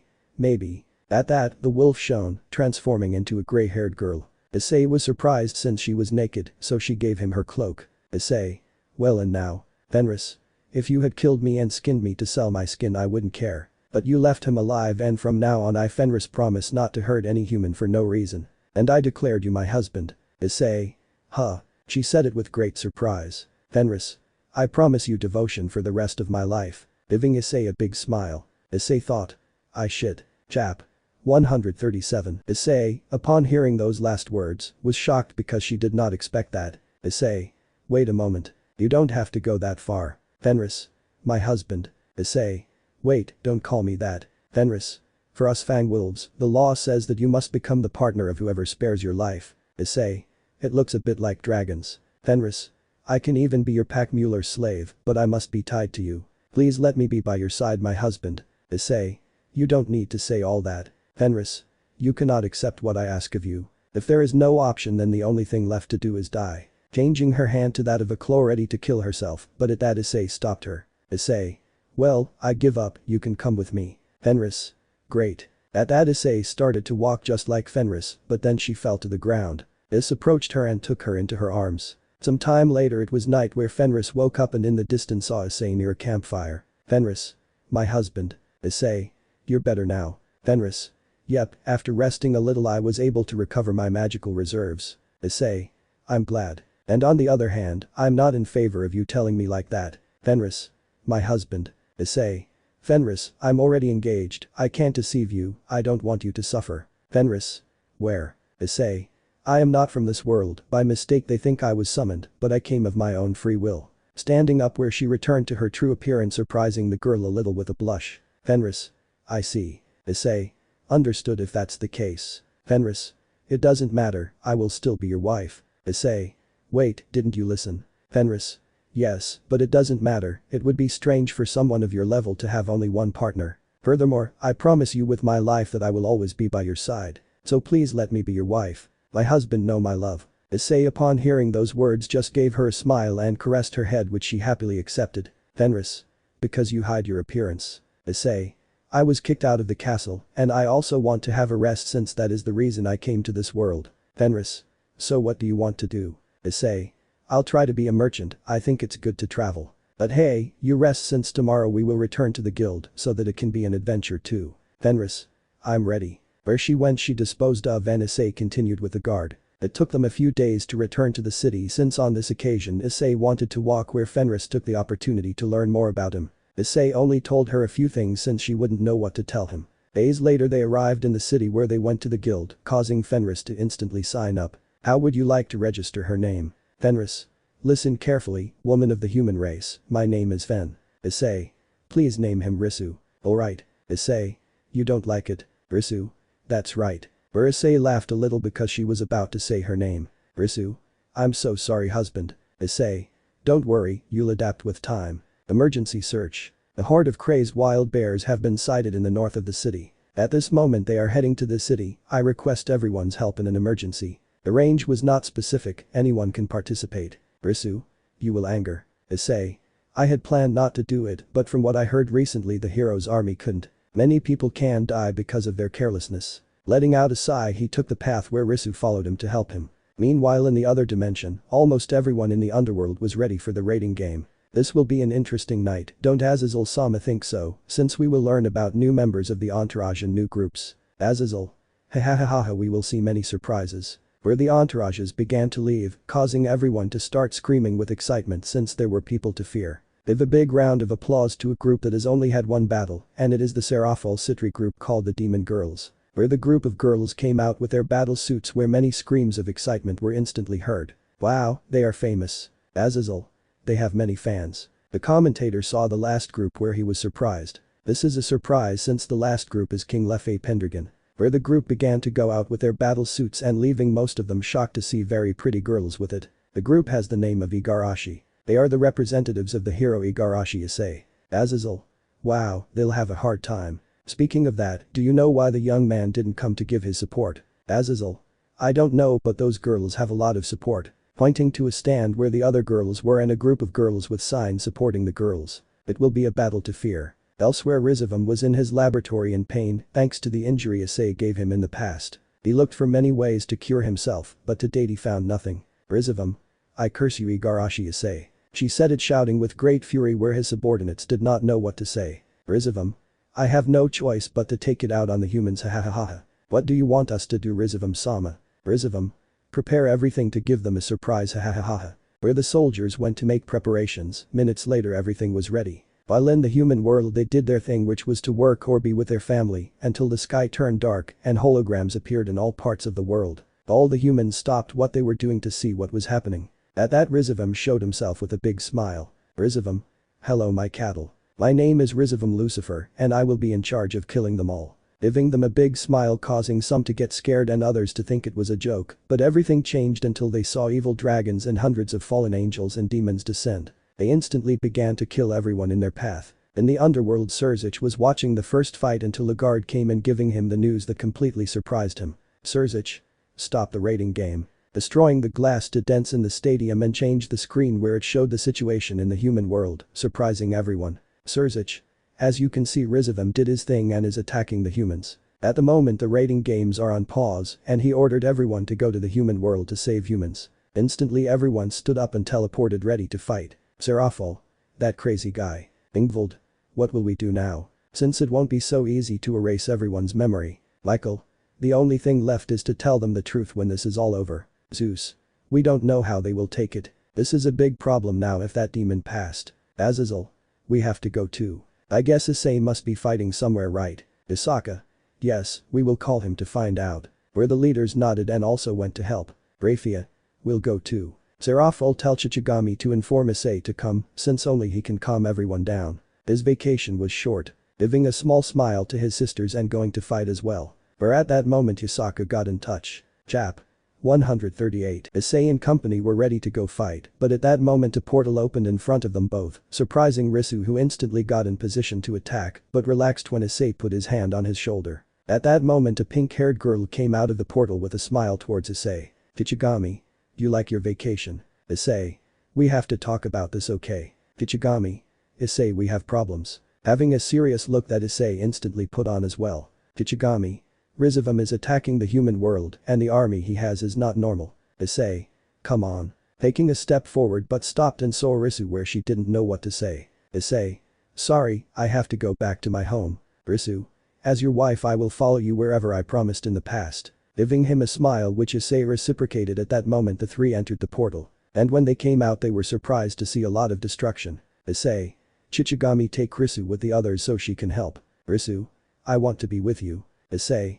I have a lot to do, sorry. Taking a big leap and leaving both girls. Kichigami. Come on, I'll explain to you on the way. Risu. Good. Where they both took, while Issei heard several screams in various directions, he created several clones that he sent them. While defending, he noticed how a dragon was about to launch a flame against a group of people. Issei. Absolute defense. Enveloping the group in a barrier where they were shocked. The evil dragon, upon seeing Issei, went against him. Issei thought. Magicians must have a difficult time since she possesses the power of Acnologia. Running towards the dragon where he summoned his sword which instantly cut off the dragon's head. Issei. You guys go to a safe place. Don't worry, this will all be over soon. Giving them a smile, the group only nodded as a part of them told them to trust. While on the other hand, several of the alliance had a difficult time since their spells were useless, since their enemies absorbed them instantly. Urza. Stop using magic, that power only belongs to someone. Lucy. Acnologia. Gabriel. Rizevim will have taken part of it before coming. Besides, watching how the dragon regenerated his arm again at great speed after a cut from Urza. Esdeath. She has the ability to regenerate the demons Nezuko comes from. Wow, I don't know if this is fun or frustrating. Quetzalcoatl. I would say half and half hahaha. Kunu. You don't think it's a bad time to joke. Burchichigami instantly arrived with company, causing some to smile. Esdeath. Wow, Issei is fast, I didn't think she would do it in such a short time. Urza. We talked about Issei so she is normal I think. Risu. This is who you are. Gabriel. We'll talk about it later right now we have some problems. Seeing how several dragons and demons went after them. Risu. I will help, but I hope you will tell me about my husband. Lucy. So fast. She said it surprised, causing some to laugh. After that the group went on the attack while explosions were heard everywhere. Issei went to many places just like the clones where they joined the other girls, causing them to be happy. Issei. Nezuko, how is the situation? Nezuko. They have a lot of power, but the dragons most of our allies won't be able to handle. Issei. I know most of them depend on their magic and not their strength. Irina. Do you have any more plans Issei for the humans who right now are terrified since they are seeing things they never thought they would see? Issei. We'll worry about that later. Right now we have to finish them off and for that I will look for 3 people. You inform the other girls so they can prepare. Both girls nodded and left the place while Issei took flight into space and once he was up there he concentrated to contact 3 people. While they were in different places and upon feeling Issei's call they took flight in the same way. Margarita. Issei, what's happening? Issei. If we continue fighting like this we will only prolong the battle and there will be many more casualties for the humans. Betos. What's the plan? Issei. Use just one skill to make everyone disappear in an instant. Mikishin. I like it, I'm ready, but you should know that we can't give it our all. Giving him a smile which Issei returned and after removing the seal from the 3, the group summoned their staff which they raised and mentioned just one word. Issei Vados Margarita Mikishin. Hakai. Where hundreds of arrows were created and shot in all directions. While in the battle little by little the enemies disappeared in an instant, causing everyone's joy. Minutes later when everything was over everyone screamed with excitement. Mikishin. You know if I didn't have my powers sealed I would have always finished this in an instant. Issei. I know but with your temper I'm afraid that you'll end up destroying everything. Vados. You're right. Mikishin. Maybe you must know that I have little patience. Margarita. You would have done this on your own because you called us. Issei. You can see everything and well I have a limit haha. Margarita. Wow, the great Issei still has a flaw hahaha. Vados. This is new. Mikishin. You're finally bad at something hahaha, I'll tell the others. Issei. Do it but I'll tell you one more thing. Mikishin. What? Issei. I didn't hug them and I will kiss them all in a month. Instantly the 3 of them opened their eyes wide. Vados. Wait because I don't think it's that big of a deal. Issei. You sent me to a world where I was summoned and you assured me that it would be a quiet place. At that moment Issei noticed how the 3 looked away. Issei. Seeing his expressions they knew where he was going. It's not a bad punishment. Margarita. Wait, that's cruel, it could be something else. You don't know how spoiled you are for us. Issei. That's why I do it. Giving them a smile as he began to return to his home while the girls claimed him. When he arrived, all the girls wanted to hug him, but he evaded them all, leaving them in shock. At that Vados explained the situation, leaving the girls scared by the time. More to the girls who were clingier to Issei. After that Issei went to the leaders to find out the situation. Surzich. Issei, I'm glad to see you more after all this. Issei. I know and you already have an idea of what to do. Auden. We will tell the humans there is no choice. Nobody guarantees that this will not happen again. Issei. I know, plus I didn't feel that that old man had died yet. Azazel. It's your turn to tell the humans, I wish you luck. Issei. Because me. Michael. You're good at persuading. That alone caused a drop of sweat to break out in Issei, where then he just let out a sigh and nodded. Days later, after organizing everything, Issei was in Washington at the White House, while there were hundreds of people waiting for what he would say. Like the people who were in their homes where some were surprised since they knew him. Issei. My name is Igarashi Issei and well, everything you thought was fantasy really exists. Leaving aside the ogres and elves hahaha. He said it to calm the tension, but he couldn't do it since everyone remained the same. Issei. Right now we are in a war against the son of Lucifer. Many mythologies came together to confront him, but he always manages to escape. But what do we have to do with that war? Issei. Nothing, but he loves to hurt the weakest. We do everything possible to defend you. So there is heaven and hell. Issei. Yes, and both places are nice, and the demons, as you think, are not monsters, on the contrary, they are like us humans. Reaching out his hand to call Ingvild where she took several steps forward. Many were surprised to see her as they obviously knew who she was. Issei. She is half human and half demon. Not all of them are bad, some just want to help and have a normal life too. If so, it's you then. Issei. I'm human. But if you're like us, how did you manage to fight them? You are also weak like us. Issei.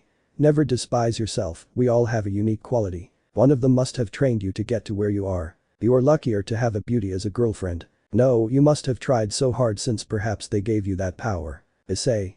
All the effort is useless if you don't believe in yourself. And although they don't believe me, no one trained me, I learned everything on my own. Then we can reach your level one day. Issei. If they propose it, of course. Everything you say is a lie. Because of him several of my friends died. They involved us in their stupid fight and now we have to pay the price. Go away. Where one of them threw a glass bottle at Issei who, to the surprise of many, did not even move from his place. Issei. I understand how you feel and I don't blame you. Don't talk nonsense, you don't know anything. Issei. I met many who lost friends and family in their arms where they couldn't do anything but shed tears. The only thing left to do is move forward while you cherish those good memories. So what? At that Ingvild took the microphone since he was getting upset with how they treated Issei. Ingvild. When a person is giving you advice, they are actually telling you about their past. Where I noticed the surprised look of many. Ingvild. You think we wanted to fight too? Have you humans not had meaningless wars just because of a slight problem? Nobody is perfect and that's okay since we can perfect our mistakes. We do not want them to support us and join our ranks. On the contrary, we want them to continue acting as always while we continue with our lives too. Leaving the microphone and taking Issei's hand and leaving the place. Where little by little they began to applaud in all parts of the world. Chap. 139. A few days had passed since the supernatural told the humans of its existence. The leaders sent Issei so that he could talk to them and little by little he convinced them. Then the first to reveal their identity were the Yakais, leaving the human beings surprised but some happy since they wanted to see that. But when they saw the Yakai leader everyone was shocked since she was beautiful without her tails, but with them she was every man's fantasy. Obviously no one could get close to her because of her guards or because she didn't stay in Kyoto. Ingvild's fame only increased that much more. Like the other girls, but what surprised humans the most is that supernatural beings could have more than one partner wanting that life. Meanwhile, the girls didn't care about all that since what they wanted most was for Issei to hug and kiss them. When they looked at Issei hugging her daughters they didn't know what to do. Risu. Husband, how long her punishment will last. Issei. They still have a week left. Kichigami. Issei, forgive us, okay, plus we wanted to meet Risu. Serafal. It was for your own good. Ishtar. I had nothing to do with it. Issei. They convinced you with jewelry, no. Ishtar only looked away from her when she saw how her fiancé was looking at her. Issei. It will only be a week, it's not that big of a deal. Shiel. You're kidding, right? Maybe you don't see how Nezuko and Naruko are. Issei saw them both and how they were lying on the couch. Nezuko. I don't have the strength, Databeo. Naruko. If only someone would give me energy. Alright. Come on, Issei, leave it alone, otherwise we'll do it again. Where all the girls looked at each other and nodded, causing them to instantly use their deadly weapon, being the puppy dog look. Issei, seeing that of all of them, didn't know what to say anymore as Riftalia approached him and grabbed him by the shirt and said some words that brought him to her limit. Riftalia. The teacher doesn't like me. Pretending to shed some tears. Seeing that, Issei couldn't take it anymore and let out a sigh that meant defeat. He just opened his arms and without saying anything they all jumped at him happily, while the group of girls looked at that with a laugh. Sarada. You don't like to make my mother suffer. Liza. That's Oni-chan. Half an hour passed where Issei was on the ground unable to say anything while each girl took her turn. Naruko. I feel like new. Prince. I'm still ready to fight, hahaha. Esdeath. Then let's go look for some enemies who join. Most nodded and instantly left, while the rest went to work or took the girls for a walk, leaving only Issei on the ground. Issei. I'm alone. He stood up and let out a sigh. Issei. Well, in part it's better this way. Since he didn't want them to get involved in this battle. Closing his eyes and putting his hand on the ground to concentrate, a minute later he found the group he was looking for. He stood up and went to the exit where, upon opening the door, he was surprised to see a person about to knock on the door. Issei. Hello Xenovia, how are you? Xenovia. Well, thank you. Issei. This Serafel just went out with the girls, you can find them in the park. Xenovia. I've been looking for you for a while. Issei. What can I do for you? Xenovia. How did you make that suit you sent me with Laisha? It's a lot of technology and I wanted to learn. Issei.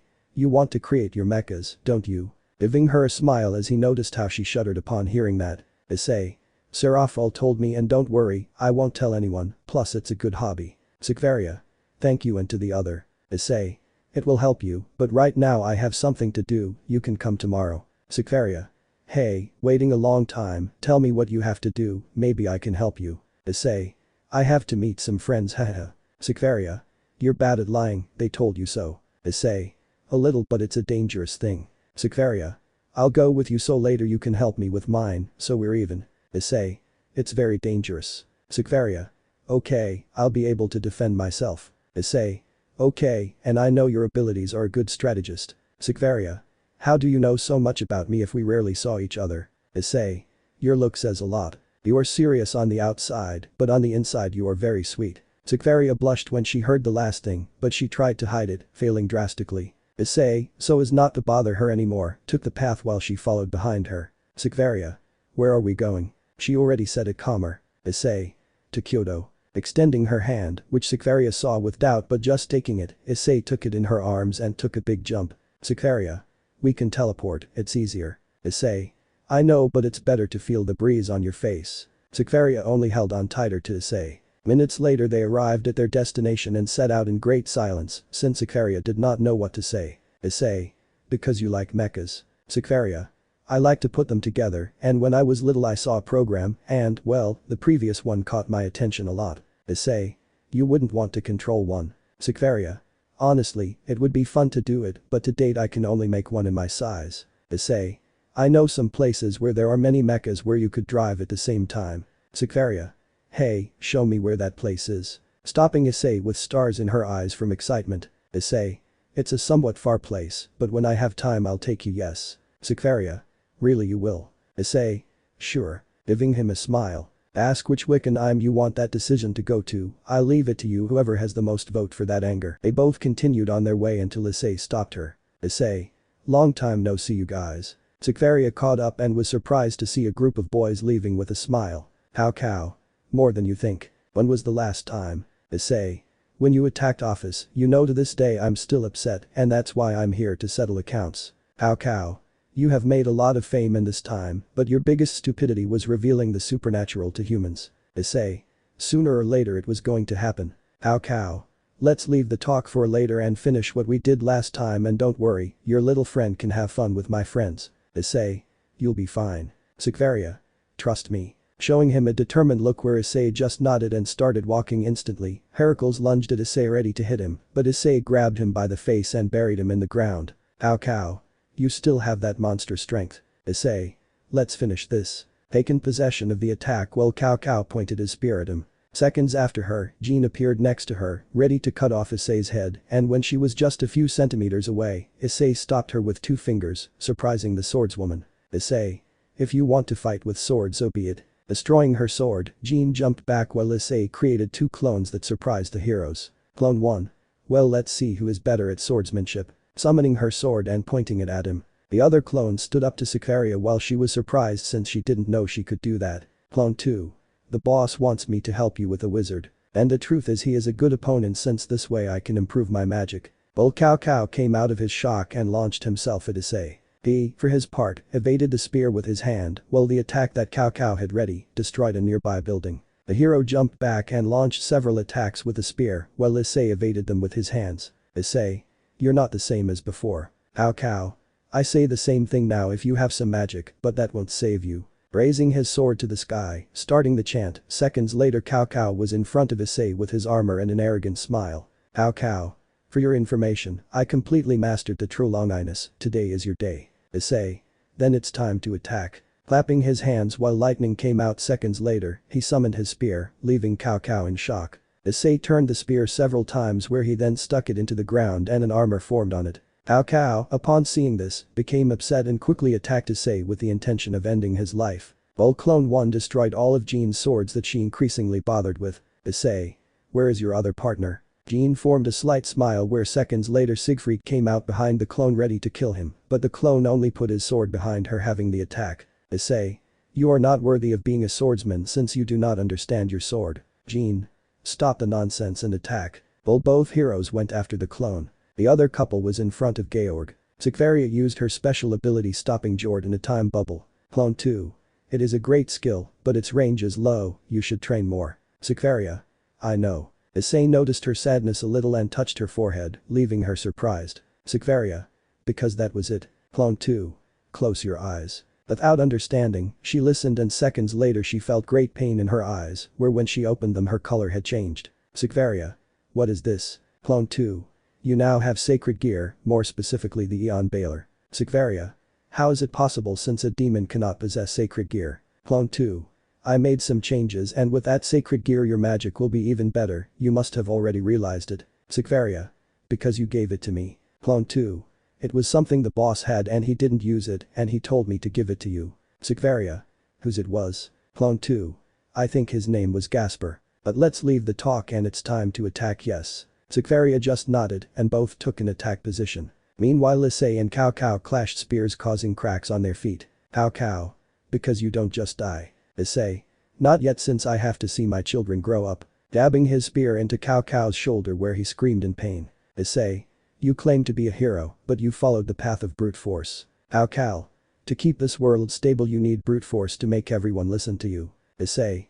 Maybe. Sticking the spear into the ground and turning around, she raised her hand only to quickly lower it and cut Heracles in half. When everyone saw that, they stopped fighting since they did not expect that. Issei. You guys are not leaving here. Cao was upset to see that and raised his katana to the sky, using his best ability creating a large sphere. Issei.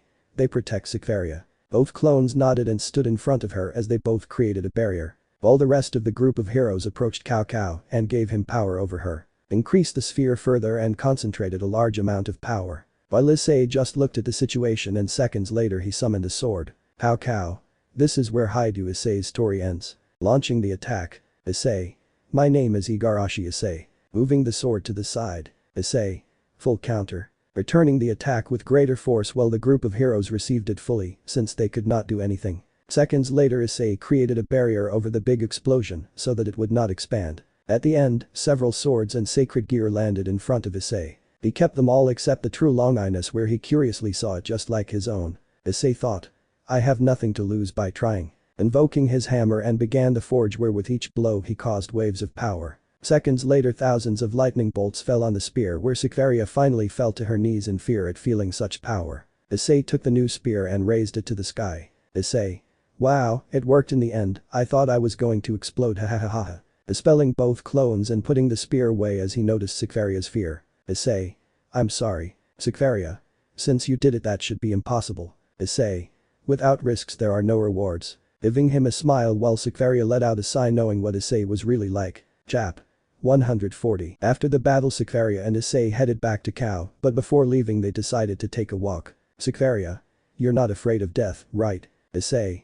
Because you say so. Xenovia. You fought against the faction of heroes and killed them, and one of them had a very powerful weapon. Issei. It was them or me and well we have to put aside fear. Xenovia. I see and one more thing. Issei. Tell me. Xenovia. Thank you for the sacred gear, I really don't know what to say. Issei. I know you will get a lot out of it. If one day you want help, don't hesitate to tell me. Xenovia. Thank you and tell me when we will go to that place you mentioned before. Issei. That's fine with you in a week. Xenovia. Great, this is how I prepare. Issei. Good. Where Xenovia gave him a smile he had given no one before. While in the distance a person took one and quickly sent it to his companions. Hours later the couple headed to her home where Issei again took her in his arms and they took flight. Xenovia. It was a unique experience. Issei. No problem and get ready for what's coming. Xenovia. I will feel this week eternal. But I'll look for something to entertain myself so I'll see you. Creating a magic circle on his feet and leaving the place while Issei returned to his home, to his joy everyone was there. After a brief explanation and surprises from those present she went to sleep since it was late. The next morning Issei was with his family having breakfast until Eri called him. Eri. 2chan look at this on TV. Issei went with her as did some girls, and they were surprised by what they saw. Since it was in the news that Issei was with a girl with glasses, Saria, one of the most important people at the moment, was on a date with an unknown girl. A young man became very famous after asking to marry one of the great artists of the moment, Ingvald Leviathan. Serafal. Wow, it looks like they had you in their sights, Ice-chan. Issei. And you say it, Ingvald. I have a feeling that I will have many interviews in a few moments about this. Issei. Sorry, Ingvald. Don't worry, and I don't care what they say. Enemu. Serafal, you should go talk to Saria so she doesn't blame herself later. Serafal. You know how she is, I won't take that into account. Esdeeth. Besides, humans still don't know how many fiancés or Issei has. Lucina. Ha, I would like to see his expressions. Risu. I won't lie too. Issei. Well, don't talk about this topic anymore, okay. Quetzalcoatl. Issei, you know we haven't done anything important yet. Issei. And that would be. Quetzalcoatl. Well, at first I wanted to meet you to fight you, but well, your charm made me change my mind. Siko. It's inevitable that her face was carved by ourselves, ha. Yukin. You're right. Quetzalcoatl. Well, the point is that I want to fight you right now. Issei. That's not necessary. Margarita. You know, I think it's time for a battle. Pagaya. As your fiancés we have to live up to you. Issei. And Aphrodite. And it is necessary, period. Issei. Well then, how will it be? Arena. Very easy, all against you. Issei. Wait, what? Enterprise. If we were one by one it would be impossible to beat you, so we will all do it together. Baruko. We take Kagaya to a dimension to fight Databeo. Issei. Wait me, I couldn't finish since Kagaya created the portal and Kunu and Griselda launched it. Well, they entered the portal just as the girls followed them. As everyone left, Issei noticed how big the place was and with different terrain to fight. In the distance he saw a platform and saw the girls supporting him as well as the girls. Issei. I see that they had everything prepared. Isabella. This day would come sooner or later. Morelia. So get ready as we haven't wasted any time. She told him she would be smart with her battle suit just like the others. Issei was more surprised to see how Office and Tiamat entered their dragon form and Risu entered their wolf form. Issei. Wow, they're taking this very seriously. Hinata. It's time we show you our progress. Giving Issei a smile that instantly caused Issei to widen his eyes as he saw how Hinata had a layer of blue chakra formed, being that of Matatabi. Issei. When that happened. Hinata. We became good friends. Thumping her fist into Naruko's as she was giving a smile to her partner. Issei. Okay, then attack. The girls instantly separated into groups causing the blonde-haired man with red highlights to smile. Issei. Well. Isaka. You are prohibited from using clones. Issei heard in the distance causing him to click his tongue at him. Issei. Well then that's how it will be. Going against his first opponents. After a few minutes of walking he was in front of his first group of dragons. Claire. Well, you won't have it that easy. Issei. Wow, seeing them all in their dragon forms is something unique to see. Lefei. I won't lie to you, it's the first time I've used this form, but I will give my all to defeat you along with them. Yukin. Come on. Where they instantly all launched themselves against Issei where he was about to strike the first blow, but they stopped. Tiamat. You are forbidden to use your strength. Issei. Wait, why? Office. The answer is obvious, no. Quetzalcoatl. You would kill us instantly. Issei. You think I can't control myself. Lefei. A little, but we also want to see your skills, okay. Claire. And to your bad luck your commandment of love doesn't work with us because well that will never happen since we literally love you. Office. And before you ask, you can't use Dragon Slayer magic either. Issei. You guys want me to just stand still. You can. Something like that, but you have many skills. Lucina. Well, you're ready. Issei. Well then let's go. Changing his outfit to that of a wizard. Issei. Well, let's start the show. The girls gave him a big dragon smile and launched themselves at Issei, with Lucina and Claire increasing his strength while Issei created barriers so that they would not be crossed. Then Lefei went and began to divide Issei's power so that the barrier would become weaker, but it didn't work since she only saw Issei's smile. Quetzalcoatl returned to his human form to have more fun. Quetzalcoatl. Amuse your wife, dear. Wanting to hit him with her sword while Issei evaded it by a few centimeters. Issei. Hey, if you come a little closer, you'll almost kill me. Quetzalcoatl. Don't exaggerate, dear, that would be impossible. Giving him a quality smile as he raised his weapon sent shivers down Issei's spine. Issei. Let's buck off, wow. Starting to run with all his might since he didn't want to see that smile. After a few minutes of running he let out a sigh, but after just taking a step he jumped back as a bomb fell nearby. Issei. Wow, don't think that's exaggerating. Prince. We're just getting started. while Issei in the distance saw 3 armed ships ready to attack. He was about to run to the sea and activate his, but he couldn't. Belfast. You are prohibited from using R and other abilities. Issei. That's not fair. Enterprise. Of course it is, and then what will you do? Giving him a challenging smile that only caused Issei to smile while the girls had a bad feeling. And so it was when I saw how Issei took out his pencil and instantly created a minigun. Issei. Fire. Firing hundreds of bullets as he destroyed everything in his path. When the 3 saw that, they were surprised since they did not expect that from Issei, since they thought that he was only going to defend himself. Enterprise. Don't just watch, attack too. The 2 came out of their shock and started shooting everywhere, while Issei got on one knee and started shooting with more intensity. Issei. I won't make it easy for you, ha ha ha ha ha. Seconds later he stopped shooting since he felt the presence of the dragons, and without thinking twice he left the place. The 3 of them, noticing this, quickly began to follow him. As Issei ran, he stopped his pace as he ran into 3 other people. Kagaya. You already know you shouldn't use that, okay? Issei. Oh please, it's serious and I wanted to try jutsus. Naruko. Your jutsus are deadly databao. Issei. Aha. Naruko. You're ready for action, buddy. Kurama. Yes, but this time you must defeat him, not like in the past. Naruko. Yes, whatever you say. Kagaya gave a smile and launched an attack using his hair. Issei. This brings back a lot of memories, ha ha ha ha. Hinata. Don't get careless. Standing behind Issei and instantly blocking his chakra coils. Hinata. Better safe than sorry. Issei. Wow, they really want to defeat me. Kagaya. Hinata. Naruko. Yes. Issei just smiled and extended his hand, causing the 3 of them to instantly fall to their knees. Kagaya. What did you do to us? Issei. Nothing important, just use some gravity like when I met Risu, ha ha ha ha. Naruko. I won't give up. Using a lot of his chakra while he was able to stand while Issei was going to increase the intensity, but then he noticed how many presences were going towards his, and unfortunately for him he was surrounded. Serafol. We got bored of waiting for you, Ice-chan. Gabriel. Don't worry, I'll be careful. Giving you a quality smile. Issei. That just means danger, you know. Became. Let's see if you can survive my sword, dear. Valerie. I have some techniques. Kichigami. They are also prohibited from using our abilities as well as your strength, so tell me what you will use. Urza. Give up, Issei, since well you can't use anything. Murahin. Don't worry, we'll comfort you later. Eidos. Just say the word. Issei. Ha ha ha ha ha ha ha. Najire. What's wrong with you? Masako. He went crazy. Grayfia. Just give up. Issei. You're right, I'm at a disadvantage, but you forgot one thing. Astrid. And that would be. Issei. That Kyan Renksu is not here. Instantly all the girls knew what he was talking about, and even more so when they saw how Ring surrounded her lover. Lucina. We screwed up big time. Rossweisse. We should have called her. Issei. Roar. Urza. Renai and there is coming. When I turned around I noticed that everyone had run away. Urza. Traitors. Running at full speed. Issei. From Dot. The girls created several barriers to stop the attack. Brunhild. If we unite we can stop it. Hiroka. Mikishin, you can stop what's happening. Mikishin. That power is unknown to me to date, and the only person who could know a way to stop it is not there right now. Nezuko. We just have to wait. Watching as Issei gave them a big smile. Issei. Dragon God version 2.0. Bastard.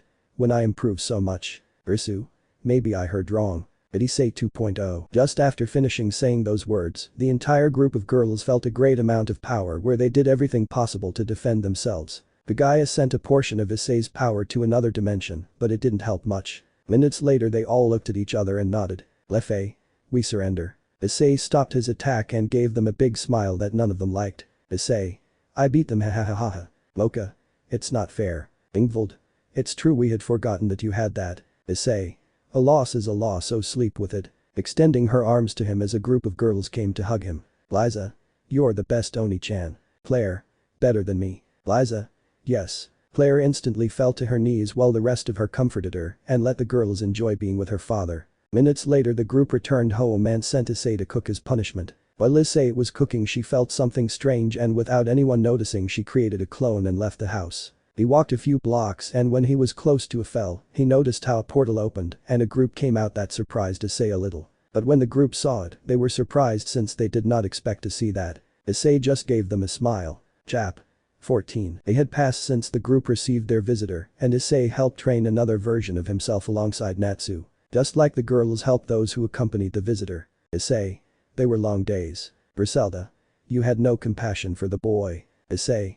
Nothing is easy and he didn't say anything. I know he will achieve great things in the future. Ingvald. Well, during these days you have seen many journalists about that occasion. Issei. I know and sorry. Astrid. Don't say that anymore, plus no one knows that in the supernatural it is natural to have multiple partners. Issei.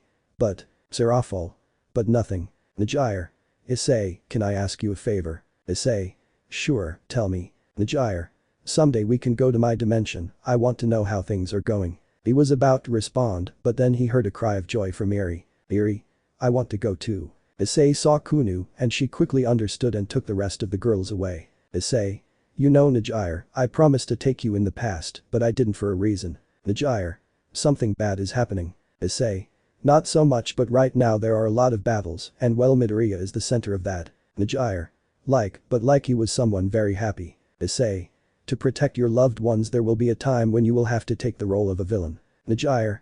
What? Issei. Don't worry, I know it will be resolved, but if you want to go, obviously I will accompany you. Najir. I want to go to help my friends. Issei. Well, we will leave in a month. First I have to keep a promise. Alice.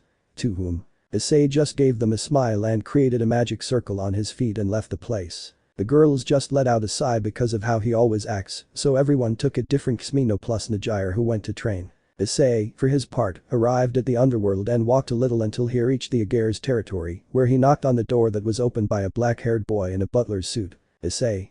Xenovia is found. The man only frowned a little and quickly closed the door, leaving Issei surprised by what happened. He quickly got out of shock and knocked on the door again, only for the same person to open it a little more annoyed. Issei.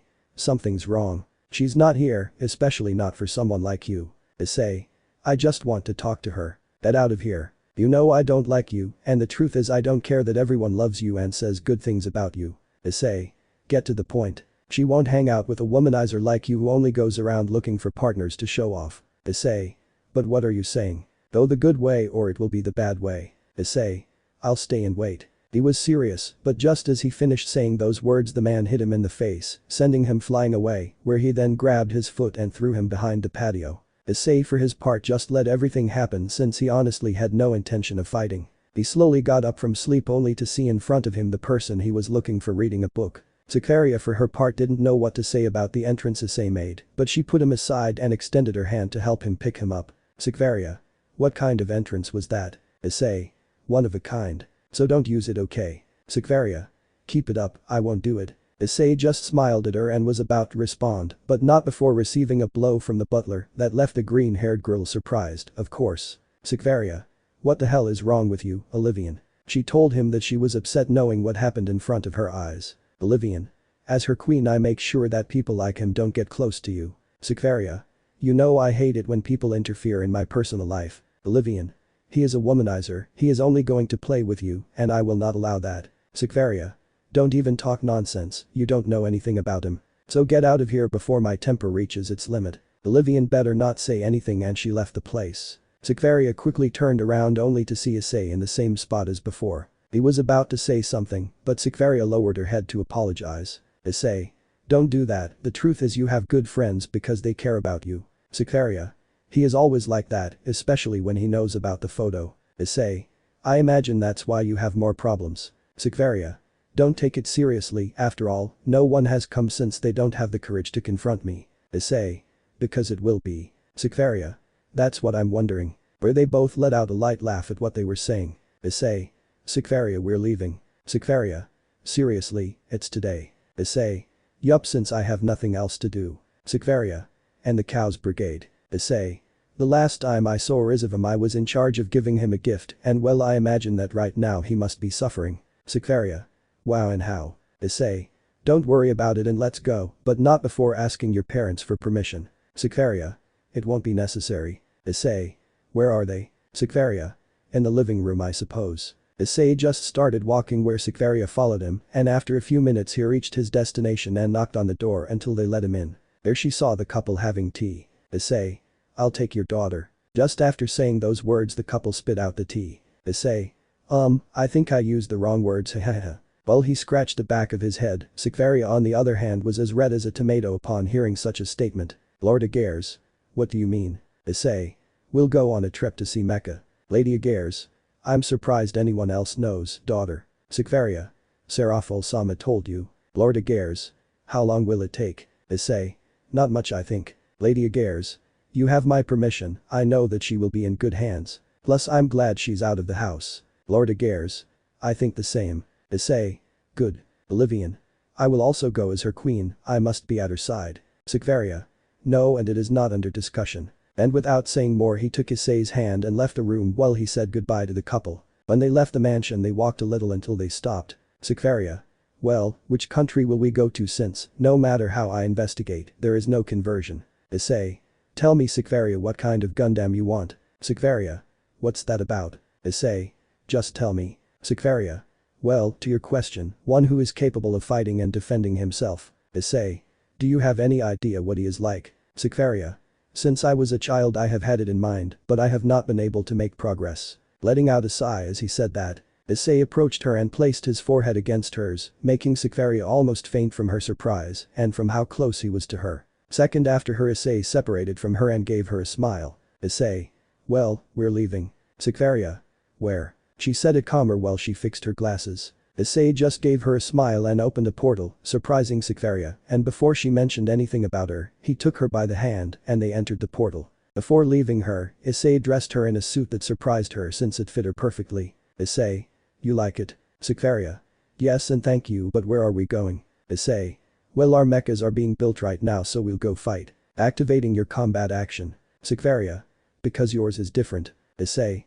It's more comfortable hehehe. Before she answered Issei put the helmet on her and they both left the portal where she was surprised to notice that she was in space. But she was more surprised to see Issei without a helmet. Issei. Don't worry, nothing will happen to me. Taking Xenovia's hand so he wouldn't leave her side. Issei. You see Xenovia, before coming here I investigated and well right now there is a war, let's say, with aliens. Xenovia. We will fight. No. Issei.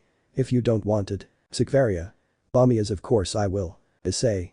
That's the attitude he likes. Snapping her fingers where a ship came out of a portal that surprised Xenovia. Issei. Come on, our armor is waiting for us. Walking to the ship while Xenovia had a smile never before had on her face. Chap. 142. They both entered the ship and walked for a few minutes until they were in front of a large door and when it opened, Xenovia couldn't help but open her eyes in surprise when she saw two large suits of armor in front of her. She slowly walked towards them and she stood there while Issei watched her reaction with a smile. Issei. And how do I stay? Xenovia.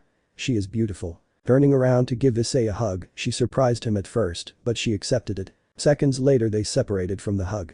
Xenovia again saw both suits around her, but something about her caught her attention as she saw a large curtain covering another Gundam. Xenovia. What's there? Issei.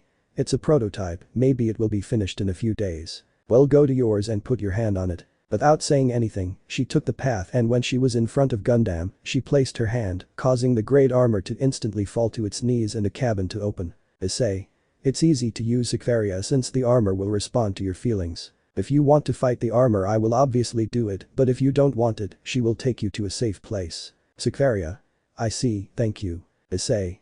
Come up because we have to go fight. Xenovia. Wait. How's that? Issei. They are attacking a station where there are humans in danger of death. Xenovia. I understand. She meant it seriously where she instantly got on her Gundam and she turned it on something she liked. Issei. I like it that way. She told him over the communicator. Issei. My codename is Samurai and yours. Xenovia. Agares. Seeing how the name she gave him appeared in front of her controls. Issei. Good. Where instantly two large doors opened and Issei flew out at great speed and seconds later Xenovia followed him, although with a somewhat clumsy movement, but some time later she demonized him and she stood next to Issei. Xenovia. What's the plan? Issei. Don't worry. Following their flight, while in another part of space a group of 5 people were watching a group of ships being evacuated while they were on alert in case they were attacked. Wait, we can't leave, there are still people in there. Looking through the screen and how there were even families in there. At that someone else spoke being like the leader. I'm sorry but there are no more ships left for them. Upon hearing that, the young man did not know what to say except to notice that the enemy was approaching and how his companions were asking him to retreat since they were not ready for battle. Thought. Run away, fight, run away, fight, run away, fight. Activating his weapons and going to attack, but at that moment a shot passed in front of him where he instantly turned around like his companions only to be surprised by 2 suits of armor in the distance, one red and one white. At that Issei contacted the main ship. Issei. Sorry for interrupting like this, but we're here to help. Who are you? Issei. At the end we can talk. Ending the call. Issei. Agears shoots. The white Gundam stopped its flight where seconds later it fired hundreds of shots all over its body. Issei on the other hand approached the leader of the group. Issei. We come to help. Who are they? Issei. Friends. Going to the attack where the leader came out of his astonishment and likewise followed Issei to fight. Everyone who was watching the broadcast did not know what to say in the face of such a surprise of seeing two strangers who joined the battle, plus those two unique armors. But they were more surprised to see how the arms of the red armor divided into 6 and killed anyone who crossed it at great speed. Saria on the other hand was not far behind and joined the battle, as did the rest of the group that was present. Seconds later the enemy decided to withdraw, leaving those in the barracks surprised since for the first time they won a battle. Issei. Everyone is fine. Yes, and thank you. Issei.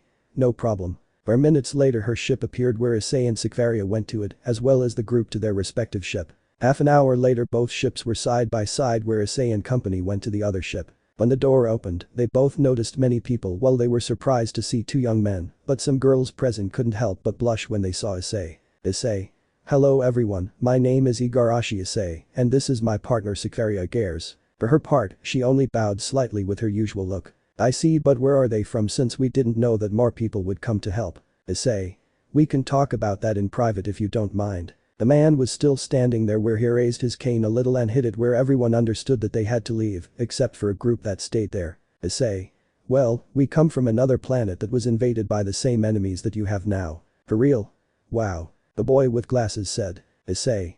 A few years ago while my group and I were exploring outside of our orbit, they attacked and killed everyone in their path. We were happy since we didn't mess with anyone, we only cared about discovering new things. And well, when we returned there was no trace of our home. That sounds bad. Issei. My team and I say we avenge our relatives and we divide into pairs to look for their faces, and to date we have found them. I understand. Issei just nodded while Saria was surprised to know that Issei made up a story in such a short time. She saw the others and noticed how they believed her too quickly. Sorry for the delay, my name is Simon and this is Captain Rin, the captain of the 5 of them. Rin. Thank you for saving the civilians. Rin. Guys, introduce yourself. They stepped forward. Azura Hitachi. The team leader said with a smile. Ashikazu Asagi. Stepping forward with a serious look. I'm Keiku Jamiya, thank you for helping us. I mentioned the strategist of the group. I'm Tamaki Irei. He told them with a big smile more for Issei making Saria look more serious than usual. The Saruga. And the truth is, what kind of armor you have is great. She said it with great joy to know more. Issei. Nice to everyone, I hope we can get along well. Azuru. That's how it will be. They both shook hands. Saruga. We'll show you our costumes and then you guys okay. Issei was going to say something, but Saria beat him to it. Saria. Guide the way. And with that said the group headed towards where Issei smiled a little since she knew the tastes of his partner. Upon arriving they saw the 5 suits of armor where Saria couldn't help but take photos. Saria. They are in 2 parts, that's interesting. Tamaki. Great no. Saria. Yes. Saruga. It's your turn. She said it with emotion, and although some will not show it, they were also curious. Saria formed a slight smile and headed towards her ship with Issei, and after a few seconds they reached their destination where the 2 large doors opened. The group of young people and their captain were surprised to see them up close, since they were beautiful to them. Saria. This is mine and her name is Agears. Standing in front of the white Gundam with pride. K. She is beautiful, in addition to attack you also have defense. Saria. It's safer this way. Instantly everyone saw Issei where he stood in front of theirs. Issei. It's called Samurai, great, no. He said it with a smile, while the rest did not know what to say, since it was a unique design to see more when seeing so many arms and swords. Azuru. It's not hard for you to fight with so many weapons. Issei. It's not easy at all. Rin. In a few hours there will be a press conference, and I would like you to join them if it is not too much trouble. Issei. Of course, when the time comes, tell us and we will go. The captain just nodded and walked along with her group, although she had to drag the blonde-haired man along since she didn't want to leave. Saria. What a great story you made up. Issei. Great no. Saria. And when they ask about our colleagues, tell them what we have. Issei. You calm down and I'm nervous. Putting both arms behind your head and starting to walk towards the exit while he whistled. Saria just let out a sigh and followed his companion. Peace before the storm. A few days had passed since Issei and company arrived to help their new companions, since with the guidance of Issei and Saria, the group of 5 pilots improved even more. Both quickly became famous on planet Earth where Issei was the one who had the most admirers, causing Saria to not part with him. On the other hand, the group of girls were at home as usual, since some had the day off and decided to spend it at home, since when they went out they were always bothered. Risu. And tell me how things are going in your factions now that humans can go. Sir awful. It's a catastrophe since every day humans arrive ha poor my friends. Amaterasu. I understand you. Bastard. In Egypt the believers increased and now they are more devout, it is strange. Najir. They have a bad time ha. Gabriel. At first it was hard when they found out about their father's death, but I'm glad they accepted it. Esdeeth. It's better this way because otherwise I'll know what would happen. Hanada. They have been very calm days, I like that. Masako. I understand days like this are very rare for you, Ingvald. Warahin. Fame increased no. Ingvald. I want to retire, but seeing the girl's joy I put it aside. Vados. I won't lie, I never thought I would be like this one day since my duty was only to train the next god of destruction. Ishtar. We all had a destiny, but Issei arrived and created a new and unknown one for us. Lucina. Sure. Isabella. That he would have been ours if he had not appeared in our lives. Kichigami. They want to know. The group of girls looked at each other and after a few seconds they denied. Shiel. It's better not to since I don't want to know what happened to me if I hadn't met my fiancé. Lefei. Sure. The others gave their opinion until Chichigami stood up and opened a portal that surprised most of them, and even more so when they saw a blonde-haired woman emerge. When they saw her, they went to give her a welcoming hug, which she happily accepted. Kan Renksu. Finally after so many years I returned home. Griselda. Seriously, it's been so long. Kan Renksu. That's right. When Issei came to ask me to marry my daughter, I was already about 4 years old there. Hiroka. Wow and then. Kan Renksu.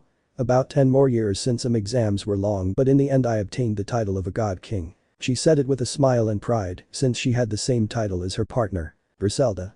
And the others. Kan Renksu.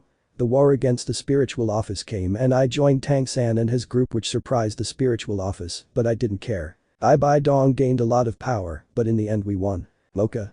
I'm glad you're okay. Kan Renksu. Yes, but that doesn't matter anymore. I want to see my daughter. She said it with great enthusiasm since she had a long time without giving him a hug. Grayfia.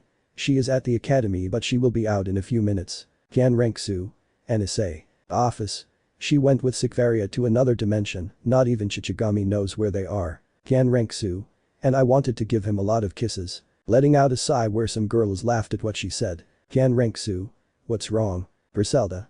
I still remember when I met you and well the change is noticeable. Kan Renksu. Let's forget the past, that crazy woman is in the past. Alicia. That's how most of us think. Airide. Sure. Enterprise. Go to the kitchen, we'll go get the girls. The blonde just nodded and left while she and Rossweisse left the place. 5 minutes later they returned while the girls told him about their day. Brunhild. Eri-chan, could you bring me a bottle of water please? Eri just nodded at him with a smile and went to the kitchen. Upon arriving she stood still as she saw her mother standing there with a smile before Kan Renksu spoke. Her little girl launched herself at her with a smile. Eri. Ka-chan, you came back, I missed you. Kan Renksu. Me too daughter. He hugged her in return and they stayed like that for a few minutes until they returned to the room where the rest of the girls hugged her too. Eri excitedly told her everything that had happened, making the group of women look at her tenderly as they watched her tell everything with great emotion. Belfast. Okay girls, go change, and then we'll celebrate the return of Kan Renksu okay. The group only nodded, but not before giving the blonde a hug again. Kan Renksu. I miss this feeling. And now that I think about it I see new faces. Siko. A lot has happened since that day so it will be a long day. Kan Renksu just smiled as she wanted to know what had made her loved one for so long. While in another place a gray-haired man was walking down a hallway with a cane in great pain. Rizevim. Damn Issei, I will take revenge on you, and this will be more than enough. She had a smile on her face as she completed everything she planned. Minutes later he arrived at his destination. Rizevim. It took me hundreds of years and I had many complications, but I finally achieved it with this I will conquer everywhere I go. Seeing her best work in the distance where she then turned around and headed back down the road. After that he arrived at the top of a mountain where hundreds of his subordinates were. Rizevim. Soon the end of terror will reach everywhere. And if no one surrenders they will receive death All the subordinates screamed with excitement as they were waiting for that moment more, now that they are stronger. Rizevim. It took me time and a lot of experiments, but in the end I did it. And now see the result being you since you are now much stronger than before, thanks to all the DNA you collected. The army that was millions only shouted praising their leader. Rizevim. It's time for everyone to tremble again just by hearing the last name Lucifer again Leaving the place while the exercise praised him. Rizevim. Just wait. Disappearing into the darkness of the hallways. While everywhere some enjoyed being with their family, others with their friends and some others working. Nobody expected that within a few days a catastrophe would arrive that would make everyone fight like never before. When you see the title you must ask what it means and the answer is easy. This beautiful story is coming to its end of him. I hope you like what's coming soon, as I promise you will feel all kinds of emotions when you read it. Some will cry, laugh, feel fury, sadness, adrenaline and much more. And they will not be able to sleep because they will think what will happen in the next chapter. Beginning of the end. The days passed peacefully where the girls relaxed more. Kian Renksu spent more time with her daughter, making the little girl happy. And Zayton. When they think Issei comes back. Serafal. Being him, it will take a little longer for Xenovia since she loves those robots. I think she doesn't even sleep from excitement. And Zayton. You're right. Became. Just being happy is more than enough. But hey, I'll go train a little. Morelia. I'll go with you. Urza. I also want to try some new armor. Where the three went to the training room. While the rest continued with their thing, some talking and others doing their work since they did not want to go to their faction. Elsewhere Rizevim stood in front of his army with a big smile. Rizevim. It's time to take what belongs to me. Without waiting for any response, everyone took off, and in the same way, everyone who was watching what he said gave the order to attack. Hades-sama, what are his orders? Hades. Attack, I don't want anyone alive. As you order. Leaving the place with his subordinates and giving the order. In the human world everything was as always, some slept, others worked, others played with their children in the parks or on the beach, until a great tremor was felt throughout the world that alerted the supernatural beings. Seconds later, hundreds of portals opened throughout the world, and a faction also opened, taking the guards by surprise, who instantly died. In the human world, the people who were on the beach saw how a large creature began to emerge from the water and how it let out a great roar. Not even half an hour passed where all the factions were being attacked by both the Cows Brigade and their own enemies. The girls, upon receiving such news from each of their faction, instantly activated their battle suits. Office. Lilith. She saw her mother where Office stood level with her. Office. Take care of your sisters, we don't know how long it will take. Lilith. It's okay mom. Taking on a more adult appearance causing Office to form a sideways smile. Kian Renksu. Don't leave the house and listen to your sister, okay? Iri. Be careful Ka-chan. Giving her a hug that her mother reciprocated. Yui. It won't take long, right, mom? Enemu. Don't worry daughter. We'll be back soon. Sarada. Mom, don't get into trouble. Naruko. That's what I should say. Outing where Sarada gave him a good luck hug. Morelia. If someone tries to break in, you know what to do, you're a good strategist. Melty. Don't worry, mom, it will be. Philo. Wani-chan wins, yes. Raftalia. That's how it will be. Liza. Good luck Wani-chan. Claire. Thank you, and you know what to do if someone tries to break in. Liza.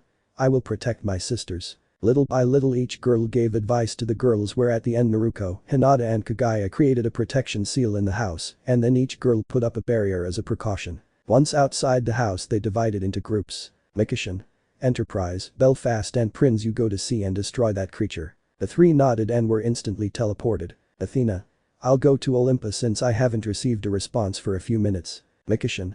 Good luck. The three goddesses of Olympus said goodbye to their companions and went to their faction. When they arrived they were surprised as they only saw destruction where someone instantly tried to attack them, but Aride killed him instantly with her spear. Aride. They are the army of Hades. Athena. That's right. Closing her eyes to look for her companions until she found them. Some time later they arrived at their destination. Aphrodite. What is the current situation? Zeus. We are being attacked by the Cows Brigade and at the same time by Hades. They came out of nowhere, plus they're not that weak. Athena took a few steps forward where everyone instantly saw her and noticed her serious look. At the same time, some were surprised by the battle suit since they had never seen her wear one. Athena. From now on I will give the orders, so don't do anything stupid without waiting for my order. Hera. What do you have in mind? Before the strategist responded they felt many tremors and in the distance cracks opened and giants emerged. When everyone saw that, they were surprised since they knew who they were. Zeus. Cronus and his army. Watching how they approached Olympus. Athena, for her part, analyzed the current situation since she did not expect this new threat. She saw the enemy and noticed how her allies killed everyone but instantly regenerated. Aphrodite. They are stronger than on that occasion. Hestia. What's the plan? Athena. Fight and look for your weak point. Right now they surpass us by a lot. Zeus. I'm ready. Raising his hand to the sky where it instantly turned black and hundreds of lightning bolts fell. Athena. On the attack. Every warrior present launched the attack just like her since he couldn't just watch. Meanwhile Enterprise and her group arrived at the seashore and how the creatures wanted to get out. Prince. It won't be an easy mission. Watching how the human army was easily crushed. Belfast. We have to act quickly or they will die. Enterprise. Belfast, Prince, you attack with everything you have and I from the air. They both nodded seriously as it would not be an easy battle. Enterprise. Good luck. And with that said the three ran over the water and when they were far enough away they activated their boats. A human exercise when they saw that they were surprised since they came from nowhere. Prince. Leave, we'll take care of it, you go with your family. The captain hesitated at first, but upon seeing the terror of his companions, he decided to retreat while the three protected them. Enterprise was on top of one of their planes with bow in hand. While her two companions were ready another attack. Enterprise. Fire. Instantly Belfast and Prince's guns launched multiple attacks around his enemy, causing him to scream since he thought they would do nothing but it was the opposite. Since Issei in the past was in charge of improving his weapons. Enterprise in the distance saw more enemies arriving. Enterprise thought. It will be a long battle. Launching more attacks with her companions. In New York City Astrid, Yukon and Lucina were fighting demons alongside their allies. Obviously they couldn't protect everyone since there were more of them than them and they were also very strong. Seconds later they heard a loud roar. Yukon. What was that? Searching for its origin where the three noticed how humans died from multiple attacks. Instantly they saw how a large creature destroyed a building that surprised Astrid. Lucina. What is that? Astrid. How is it possible? How did those creatures get here? Yukon. What are they? Astrid. When I accompanied Issei on that mission, on the other mission we fought against those things and they are very annoying. Seeing that more and more appeared until there were thousands. Yukon. Damn, this won't be as easy as I thought. Lucina.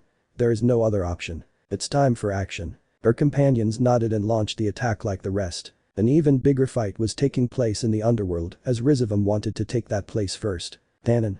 You guys are alive. Prom Cruash. Ha ha ha ha ha, who knows, but I don't care. Office. Issei completely killed you. Prom Cruash. Speaking of where he is, I want to kill him with my own claws. Apophis. That human is still alive, that's much better. Idaka. It is time for revenge for such humiliation. Alicia. I wanted to go to Olympus to help my friends, but fun was waiting for me here. Noticing how each time they were surrounded by so many enemies. Claire.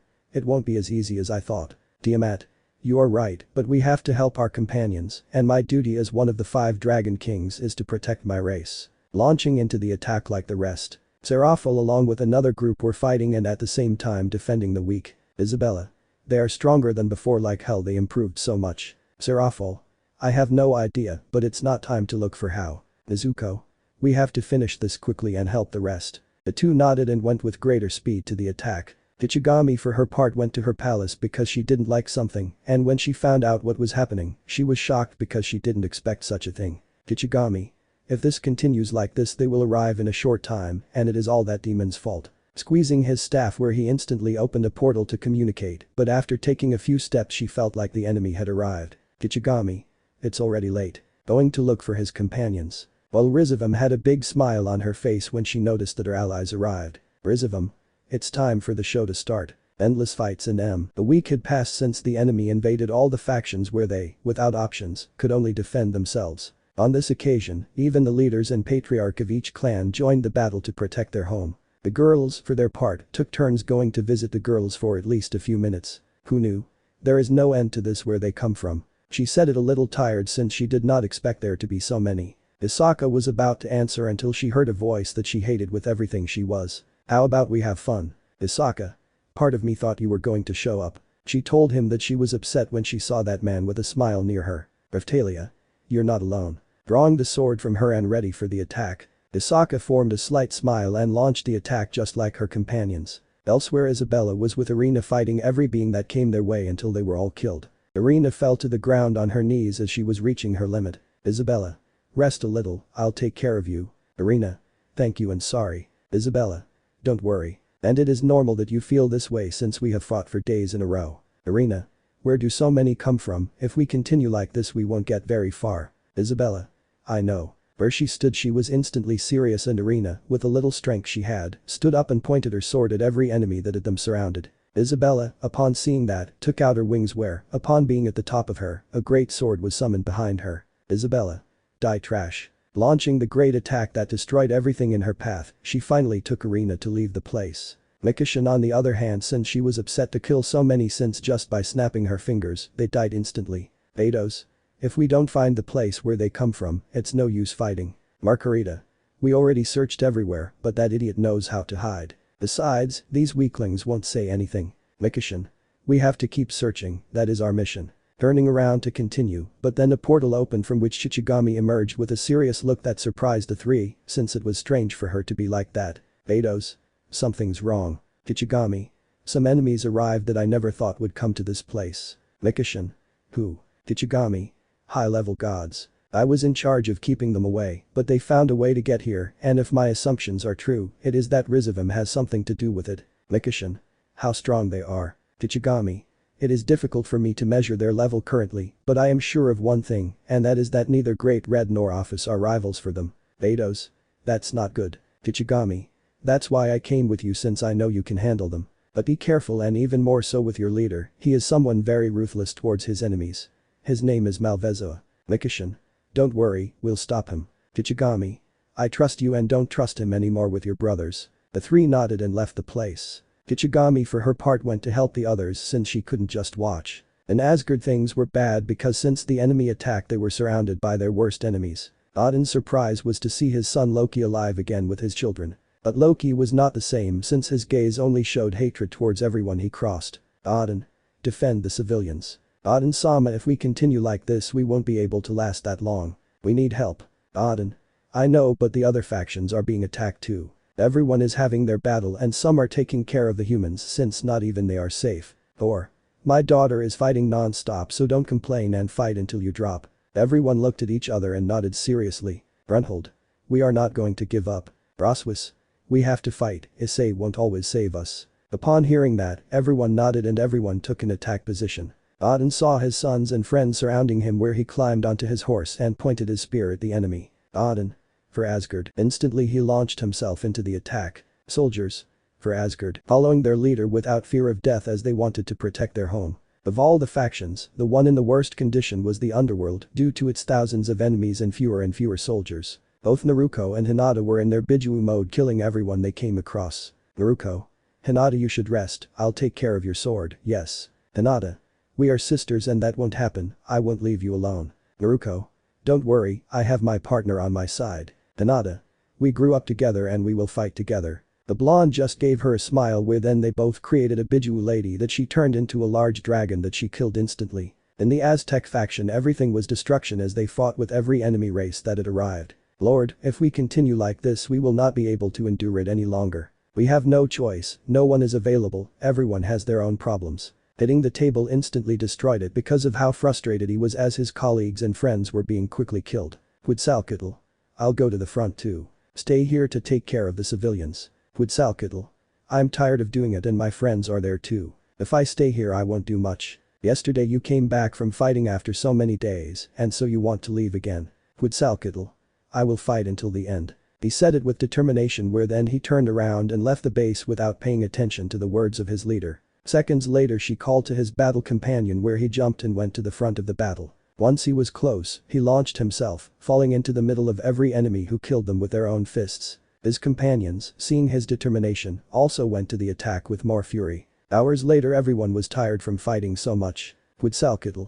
Rest but do not let your guard down, they will soon return. Seeing the situation, but at that moment they heard large footsteps and how the few trees there were derived. After that, many were surprised to see a large robot in front of them. Quetzalcoatl instantly noticed that he was not an ordinary person, so he took an attack position. This will be fun, but you are weak. Instantly many soldiers launched an attack, but with just one blow the enemy killed everyone. Many were scared when they saw that, but they launched all kinds of attacks, but it was of little use. Quetzalcoatl, upon noticing this, jumped and extended his foot to kick him, but it did not move him an inch. It wasn't bad, but you're still weak. Taking the goddess's leg and throwing her away, destroying everything in her path. Seconds later Quetzalcoatl heard large explosions from the place where he was previously, and without wasting time, he went only to see many corpses. Quetzalcoatl. Damn. Ahahaha, I haven't seen those expressions of terror in a while, and before you die I will give you the honor of knowing my name. I am Vidor and I serve Rigutimu, one of the strongest people. Quetzalcoatl. I don't care who you are, I just want to kill you with my own hands. Going to the attack at full speed and giving him several blows that were in vain. Vidora just looked at the situation with a smile where she then hit Quetzalcoatl where she barely managed to defend herself from it but still taking some damage. After that she took a big leap, falling on the sword of his companion. Quetzalcoatl. I have no choice. Forming a slight smile and putting his fist on her partner. Quetzalcoatl. The past is here, the present too, the future is here too. Extending his hand to the sky and creating a magic circle. Quetzalcoatl. Come wind. Come lightning when the morning star shines. Let everyone know that sunlight reaches every corner of the earth, making the magic circle even more powerful while Vidora watched everything with a smile. Seconds later the magic circle became a small sphere of fire that she took. Quetzalcoatl. Stone of the sun. Hitting her fist with all her power creating a huge explosion. Her companions, sensing such an increase in power, knew that she was giving her all, plus the leader, since she knew how dangerous that ability was. Quetzalcoatl was waiting because she was so tired and when he was about to leave, he heard laughter from his rival, who was as if nothing had happened. Vidora. It wasn't bad, but you're lacking. But if that's all it's better that you die. Quetzalcoatl. Mesopotamian weapons cannot hurt you. Taking all the remaining power that was in the place. Where she then put it on her chest which absorbed it instantly. Quetzalcoatl. But I am a divinity from a distant mythical land, releasing all of her power at once from her. Quetzalcoatl. Witness the power of our underworld, Zabalba. Taking flight to the sky at high speed. Quetzalcoatl. And the catastrophic impact that annihilated countless lives. I will burn everything and I will become the comet that murders the earth. Going against Vidora with everything she had. Quetzalcoatl. Last stop kick. Giving her all against Vidora while Vidora was a little surprised by her power but could still defend herself against her. Vidora. You can't give up. Quetzalcoatl thought. I have no more power if I continue like this my companions will die after me. Closing her eyes where she instantly had many memories of her and the most important one for her and that was how Issei asked her to marry him. Instantly she opened her eyes and screamed at the top of her lungs as she gave it her all. Cracks began to appear in her body due to the increase in power. Quetzalcoatl. Even if I die here I won't let you kill my friends. Putting in more strength while Vidora was surprised by his increase in power and how it was forcing him to take steps back. Quetzalcoatl felt like he was running out of power until he felt a hand behind her and how his power was suddenly recovering. When he turned around he couldn't help but have a smile. Quetzalcoatl. Issei. Let me know in the comments below if you guys want the next part. Also check out my other video that has been shown in left. Thank you for watching. If you enjoyed this video please like and share this video. And have a fantastic day. Bye.